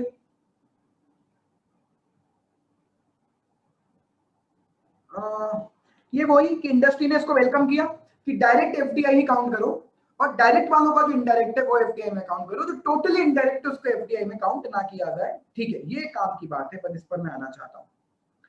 कहते 26% से ज्यादा एफडीआई है तो आप एफआईपीबी की अप्रूवल लेकर आओ, पर एक रूल और है, इस नोटिफिकेशन के बाद एक चीज और आई, क्या? एफडीआई पॉलिसी रिवाइज की गई 2015 में, इस नोटिफिकेशन के बाद रिवीजन हुआ एफडीआई पॉलिसी। मतलब एफडीआई पॉलिसी क्या कहती है कि 49% तक ऑटोमेटिक रूट में कवर होगा, पर आप जानते हो अगर ऑटोमेटिक रूट है तो अप्रूवल कैसे लाएंगे? तो यही एक्सपेक्टेशंस है कि वो 49 ही काउंट किया जाए। इसमें आपको आज की डेट में अगर 26 लिखना भी हो तो लिखिए कि उसके बाद एफडीआई पॉलिसी रिवाइज हुई एंड अकॉर्डिंग टू दैट अगर हम इंटरप्रिटेशन निकालें तो 49 से ज्यादा एफडीआई होने पर ही एफआईपीबी का अप्रूवल रिक्वायर्ड है। रजिस्ट्रेशन का रिमूवल, सस्पेंशन, कैंसिलेशन कॉमन चीजें हैं, आप जानते हो। टेलीकॉम पर आ जाते हैं, काम की चीज है, जैसे IRDA इंश्योरेंस सेक्टर के लिए, try telecom regulatory authority of India telecom sector के लिए टेलीकॉम सेक्टर को रेगुलेट करता है, टेलीकॉम सेक्टर में नए नए जो रूल्स रेगुलेशंस लेकर आता है, टेलीकॉम सेक्टर्स में जो टेलीकॉम सेक्टर की मनमानी है उनको दूर करने की कोशिश करता है और टेलीकॉम सेक्टर के जो सब्सक्राइबर है उनके बेनिफिट में काम करता है। ये ट्राई का बेसिक रूल है, बेसिक रोल है। और ट्राई स्कोप फंक्शन हम जानते हैं, हम तो जो एक काम का क्वेश्चन यहाँ से आ सकता है डायरेक्टली उस पर है, इंपॉर्टेंट है और काम का यही है इस टॉपिक में, OSP registration, other service provider. मतलब ये समझ लीजिए कि ट्राई का रजिस्ट्रेशन तो टेलीकॉम कंपनीज को लेना है, अब वो तो गिनी चुनी 5 है, 5-7 है, 10 होंगी, हमें उनके लिए नहीं पढ़ा रहे हैं, हमें पढ़ा रहे हैं कि जो टेलीकॉम की चीजें यूज करके, टेलीकॉम वाला इंफ्रास्ट्रक्चर यूज करके जो दूसरे सर्विस प्रोवाइडर्स हैं, tele banking, tele medicine, tele shopping, tele education, आपके कॉल सेंटर्स, BPO, ये ट्राई के थ्रू रेगुलेट होंगे और इनको कहा जाएगा OSP, अदर सर्विस प्रोवाइडर। ये सबसे ज्यादा चलते हैं टेलीकॉम सेक्टर में, ये बहुत लोग हैं। तो हम उनकी बात करते हैं डायरेक्टली। अदर सर्विस प्रोवाइडर का एग्जांपल सारे नाम लिखे हुए हैं, जो एक्चुअली कौन लोग हैं, ये जो क्या करते हैं, यूजिंग टेलीकॉम रिसोर्सेज, जो अपना एक्चुअल बिजनेस टेलीकॉम रिसोर्सेज के बिना इनका हो ही नहीं सकता, ये लोग हैं अदर सर्विस प्रोवाइडर। ठीक है, ओएसपी रजिस्ट्रेशन कहां से लेना होता है, डिपार्टमेंट ऑफ टेलीकम्युनिकेशन, डॉट से। ओवरव्यू यहाँ आते हैं ओएसपी रजिस्ट्रेशन की एप्लीकेबिलिटी, तो वो तो क्लियर है, और यहाँ भी केवल यही पढ़ना है, तो टेलीकॉम फैसिलिटीज को यूज कर रहे हैं, ये स्विफ्ट टेलीफोनी और ये आप ना पढ़े चलेगा, इतना टेक्निकल हमें नहीं आता, हम इंजीनियर्स नहीं है, चलेगा। तो फिर कहां पर जाएं, क्या पढ़ें, काम की चीज तो ये है ना, ओएसपी रजिस्ट्रेशन मिलता कैसे है, तो पहले तो ये तय कर लें ओएसपी रजिस्ट्रेशन, पहली बात तो telecom, tele banking, telemedicine, tele shopping है ना, और ये call centre etcetera without OSP registration नहीं चला सकते हो, it is compulsory to have a registration of OSP from DoT of TRAI. ठीक है, ओएसपी रजिस्ट्रेशन रिक्वायरमेंट के लिए आपको प्राइवेट लिमिटेड कंपनी बनाना कंपलसरी है, और हर किसी को नहीं मिलता। तो इट मींस अगर आपको आज के डेट में बीपीओ चलाना है, कॉल सेंटर चलाना है, तो प्राइवेट लिमिटेड कंपनी बनानी पड़ेगी। तो प्राइवेट लिमिटेड कंपनी बनाओ, आपका मेमोरेंडम आर्टिकल रिक्वायर्ड होंगे, सबमिट करनी, board resolution, power of attorney कि ये बंदा हमारे भी आप पर साइन करेगा रजिस्ट्रेशन के लिए, आपका बिजनेस का नाम, कौन सी एक्टिविटी करोगे बिजनेस के थ्रू, डायरेक्टर्स की लिस्ट, शेयर होल्डिंग की डिटेल, ये डॉक्यूमेंट्स आपको देने हैं रजिस्ट्रेशन के लिए। रजिस्ट्रेशन आप सबमिट कीजिए, रजिस्ट्रेशन वैलिड है 20 ईयर्स के लिए, तो 1 साल 20 साल के रजिस्ट्रेशन मिलेगा, और हर साल ओएसपी रजिस्टर्ड लोगों को एनुअल रिटर्न भरना है, जहां आपको अपनी एक्टिविटीज बतानी है। ठीक है, तो एक्टिविटीज और आज का प्रेजेंट स्टेटस। ठीक है, फाइनेंशियल ईयर खत्म होने से 6 महीने में, ये एक बड़ा कंप्लायंस है। ठीक है, बस ये काम का क्वेश्चन आ सकता है एग्जाम में। आगे आते हैं आई एंड बी, यहाँ बहुत ज्यादा नहीं पढ़ाया, यहाँ केवल आई एंड बी के रोल ही बताते गए। इंफॉर्मेशन इन ब्रॉडकास्ट, तो जो मास मीडिया को रेगुलेट कर रही है, न्यूज़पेपर, टेलीविजन, रेडियो, है ना, प्रिंट और इलेक्ट्रॉनिक दोनों मीडिया को जो रेगुलेट कर रही है, एडवर्टीजमेंट को जो रेगुलेट कर रही है, I&B ministry, ministry of information and broadcast. तो मिनिस्ट्री के पहले तो काम क्या क्या है, तो ये बहुत अच्छी लिस्ट है जो मेरे पढ़ाने लायक नहीं है, वापस से स्टिल में कुछ काम की चीजें मैं टिक करवाता हूँ, वो वापस बता देता हूँ। ऑल इंडिया रेडियो और दूरदर्शन को ये रेगुलेट करते हैं। ब्रॉडकास्टिंग और टेलीविजन इंडस्ट्री को डेवलप करने का इनका काम है। फिल्म्स के इंपोर्ट और एक्सपोर्ट को ये देखते हैं, है ना, फिल्म्स के सर्टिफिकेशंस को ये देखते हैं, फिल्म फेस्टिवल ऑर्गेनाइज करवाते हैं, है ना। एडवर्टीजमेंट का डायरेक्टरेट है, जिसको आप डीएवीपी कहते हो, directorate of advertisement and visual publicity, वो इन्हीं के कंट्रोल में, आईएनबी का ही ये सब पार्ट्स हैं। ठीक है, इसके अलावा गवर्नमेंट ऑफ इंडिया की जो प्रेस रिलेशंस है उनको हैंडलिंग करते हैं, like gazette. Next, Prasar Bharati को यही रेगुलेट करते हैं। न्यूज़पेपर्स के लिए जो एक्ट है वो यही रेगुलेट करते हैं। न्यूज़पेपर के लिए कौन सा एक्ट होता है, press and registration of books act, है ना। इंफॉर्मेशन इन मास मीडिया में इंटरनेशनल कॉपरेशन का काम यही करते हैं। आईएनबी कौन कौन से एक्ट के थ्रू, मतलब कौन कौन से एक्ट के थ्रू अपनी चीजें चलाता है, वो सारे एक्ट के नाम लिखे हुए हैं। काम की चीज ये है कि ब्रॉडकास्टिंग में क्या क्या रेगुलेट करते हैं। ब्रॉडकास्टिंग में काम की चीजें, पहला Prasar Bharati, then Doordarshan, then Akashvani. TV channels की अपलिंकिंग और डाउनलिंकिंग का काम, है ना। प्राइवेट टीवी चैनल्स के कंटेंट रेगुलेशन का काम। नीचे हम देखते हैं पट्टी चलती है प्राइवेट न्यूज चैनल्स में कि अगर आपको न्यूज चैनल्स, टीवी चैनल्स, मतलब सॉरी न्यूज चैनल में टीवी चैनल चलती है कि अगर आपको हमारे न्यूज चैनल, हमारे टीवी चैनल में दिखाए हुए किसी भी कंटेंट से आपत्ति है तो आप इनको इंटीमेट कर सकते हैं। डीटीएच कंट्रोल यही करते हैं। जो इंटरनेट प्रोटोकॉल हमारा है आईपीटीवी, उसे ये रेगुलेट करते हैं। इसके अलावा और क्या क्या चीज, डीएवीपी ऑलरेडी हो चुका।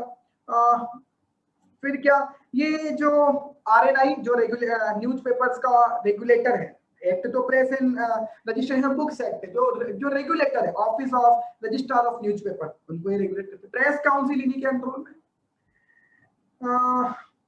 फिल्म्स के केस में क्या क्या रेगुलेट करते हैं, फिल्म फेस्टिवल, जो सर्टिफिकेशन बोर्ड है हमारा, सेंसर बोर्ड, तो directorate of film festival. Film division, जो एक्टिंग स्कूल चलते हैं हमारे देश में, ड्रामा स्कूल चलते हैं, चिल्ड्रन फिल्म सोसाइटी, ये सब आईएनबी के अंडर में काम करता है। तो यहाँ मुझे नहीं समझ में आया कि इन्होंने आईएनबी क्यों पढ़ाया, या तो आप बताते कि न्यूज़पेपर का रजिस्ट्रेशन कैसे होता है, न्यूज चैनल का रजिस्ट्रेशन कैसे होता है, टीवी चैनल का रजिस्ट्रेशन आईएनबी के पास कैसे होता है। ये केवल आईएनबी की महानता का गान करके यहाँ से आगे बढ़ गए, इसलिए टेक्निकल बहुत ज्यादा नहीं है, केवल आईएनबी के बारे में एक शॉर्ट नोट आ सकता है, विकिपीडिया बनाना चाहते हैं हमको रिगार्डिंग टू आईएनबी। आगे आते हैं, इंडस्ट्रियल लाइसेंस, बहुत ही इंपॉर्टेंट और बहुत ही कम का टॉपिक। सरकार ने जब लिबरलाइजेशन किया, प्राइवेटाइजेशन भी किया, उस वक्त सरकार का एक इंटेंशन था कि हम लाइसेंस राज को खत्म करना चाहते हैं और लोगों को लिबरलाइज भी रखना चाहते हैं, हमारी इंडस्ट्रीज को प्राइवेटाइज भी करना चाहते हैं, करो ये सब काम सब करो। लेकिन फिर भी आज की डेट में 3 जगह आपको लाइसेंस लेने की दरकार है। पहली चीज, कुछ जगह कंपलसरी लाइसेंसिंग है, वो प्रोडक्ट ही ऐसे, हजार्डस केमिकल बनाना है ना, पटाखे बनाना, एरोस्पेस से रिलेटेड चीजें बनाना, गवर्नमेंट को अपने पास ही रखना चाहती है या लाइसेंस देकर बनवाना चाहती है, कंपलसरी है कुछ जगह।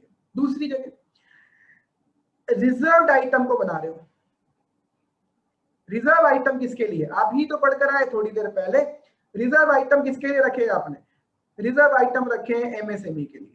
और वो प्रोडक्ट अगर लार्ज स्केल इंडस्ट्री बनाना चाहती है, लार्ज एंटिटी बनाना चाहती है एमएसएमई के अलावा, डेफिनेटली लाइसेंस लेना होगा। और तीसरा, लोकेशनल रिस्ट्रिक्शन, किसी अच्छी सिटी के आसपास अगर फैक्ट्री खोलनी है, लाइसेंस लेना पड़ेगा, बिना उसके नहीं खोल सकते, लोगों की लाइफ का सवाल है, पॉल्यूशन का इंपैक्ट है। तो ये 3 चीजें हैं, ये 3 लाइसेंसिंग हमको पढ़नी है, ठीक है। और जिनको लाइसेंसिंग नहीं लेनी और एक लिमिट से बड़ा काम कर रहे हो, उन्हें इंडस्ट्रियल एंटरप्रेन्योर मेमोरेंडम लेना है, पूछना नहीं है, बताना है, लेटर ऑफ इंटेंट के थ्रू, एलओआई कहते हैं, जानते हो आप, फिर चैप्टर खत्म हो जाएगा। तो सबसे पहले कंपलसरी लाइसेंसिंग वाले टॉपिक पर चलते हैं। कंपलसरी लाइसेंसिंग स्टार्ट करते हैं, 18 इंडस्ट्री है, 1991 में कहा इनको लाइसेंस लेना है, बाद में घटाकर 5 कर दिया, 5 इंडस्ट्रीज को आज की डेट में लाइसेंस लेना है।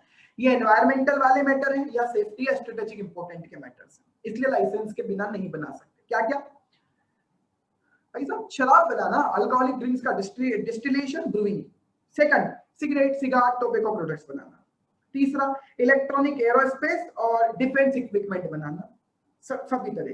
चौथा, इंडस्ट्रियल एक्सप्लोसिव बनाना, जो धमाके हो जाते हैं, इंडस्ट्रियल एक्सप्लोसिव, जैसे detonating fuse, safety fuse, gun powder, है ना, नाइट्रोसेल्यूलोज। तो नाइट्रोसेल्यूलोज में बना रहे हो, कहते हैं ये इंडस्ट्रियल एक्सप्लोसिव है, आपको रजिस्ट्रेशन करवाना है, इसकी मैन्युफैक्चरिंग के पहले इंडस्ट्रियल लाइसेंस लेना है, सॉरी रजिस्ट्रेशन, इंडस्ट्रियल लाइसेंस लेना है। लास्ट, कुछ केमिकल्स, हजार्डस केमिकल्स, कुछ सर्टेन हजार्डस केमिकल्स, हम बोलते भी है कि ये नाम याद रहे तो भी चलेगा, हमें तो वैसे ही केमिस्ट्री से बहुत ज्यादा प्रॉब्लम थी। और आगे आते हैं, अब एक बात और ध्यान से सुनिए, ये लाइसेंस कौन देता है, ये लाइसेंस देता है department for promotion of industrial and internal trade, DPIIT, पर वो तो सेंट्रल गवर्नमेंट का डिपार्टमेंट है। हाँ, पर जो शराब होती है ना, पोर्टेबल अल्कोहल, जो पीने लायक शराब होती है, it is not the subject matter of central government, it is the subject matter of state, इसलिए वहां डीपीआईआईटी का कोई रोल नहीं है। सुप्रीम कोर्ट का डिसीजन है बिहार डिस्टिलरी केस का, DPIIT is not the licensing authority in case of portable alcohol, पीने के काम आने वाली शराब पर लाइसेंसिंग डीपीआईआईटी नहीं देखेगा, it's not the matter of central government. इसलिए आप जानते हैं शराब का लाइसेंस स्टेट गवर्नमेंट देती है, इसलिए लॉकडाउन में शराब की दुकान बंद करनी या नहीं, बहुत नेताजी को प्रॉब्लम हो जाती डिसाइड करने में, क्योंकि हमने लाइसेंस दिया है, फिर वो कहते हैं हमारे लाइसेंस की फीस कम करो, हम पैसे पूरे नहीं देंगे, कितने दिन बंद रही दुकान, बहुत बहुत प्रॉब्लम्स है। आगे आते हैं, स्मॉल स्केल सेक्टर, मतलब ऐसे आइटम जो स्मॉल स्केल सेक्टर एमएसएमई के लिए रिजर्व करके रखे हैं, अगर कोई नॉन एमएसएमई इंडस्ट्री उनको बनाना चाहती है, आपको पहले लाइसेंस लेना पड़ेगा।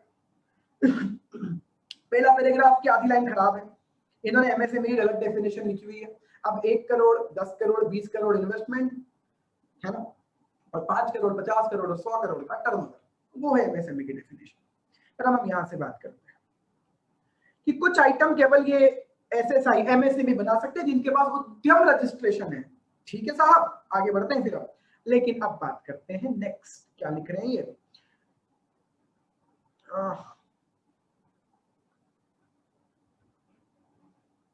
Such unit can manufacture any item including those notified or exclusive reserved for manufacture in the small scale sector.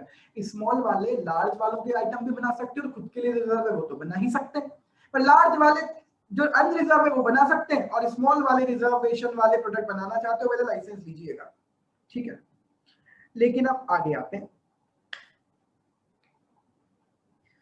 आपको स्मॉल स्केल माना ही नहीं जाएगा, अगर आप लार्ज स्केल का आपके इन्वेस्टमेंट हो रहा है, मतलब अगर किसी लार्ज स्केल वाली अंडरटेकिंग का आपकी कंपनी में 24% से ज्यादा इन्वेस्टमेंट है, तो बॉस भले ही आप एमएसएमई हो, लेकिन आप एमएसएमई रूल के लिए नहीं माने जाओगे, ठीक है, राइट। आगे आते हैं अब। Now manufacturing of item reserve for small scale sector bye non small scale sector बना सकता है अगर वो इंडस्ट्रियल लाइसेंस ले, इसलिए कंपलसरी लाइसेंसिंग लेनी है।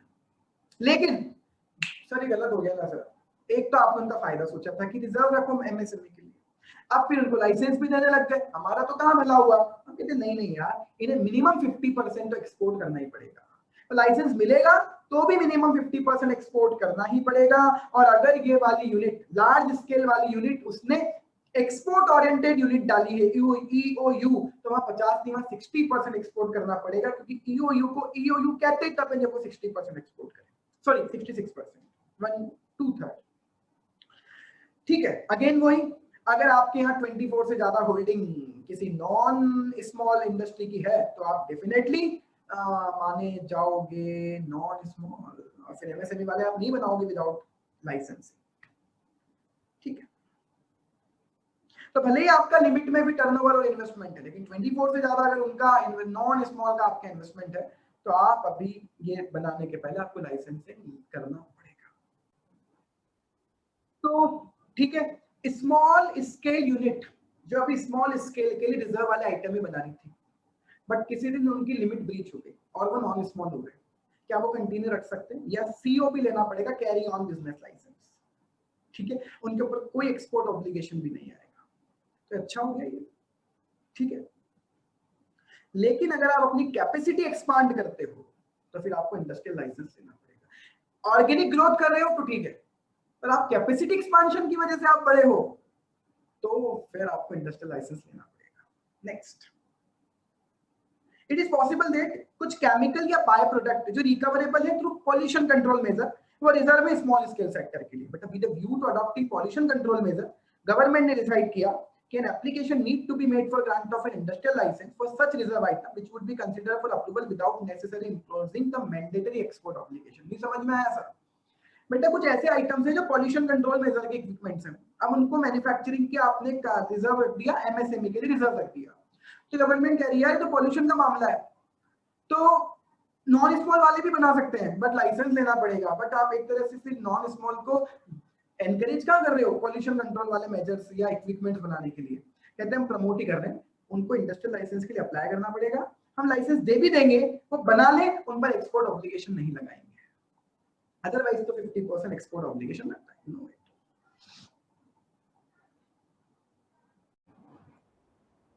तो अब बात करते हैं आगे।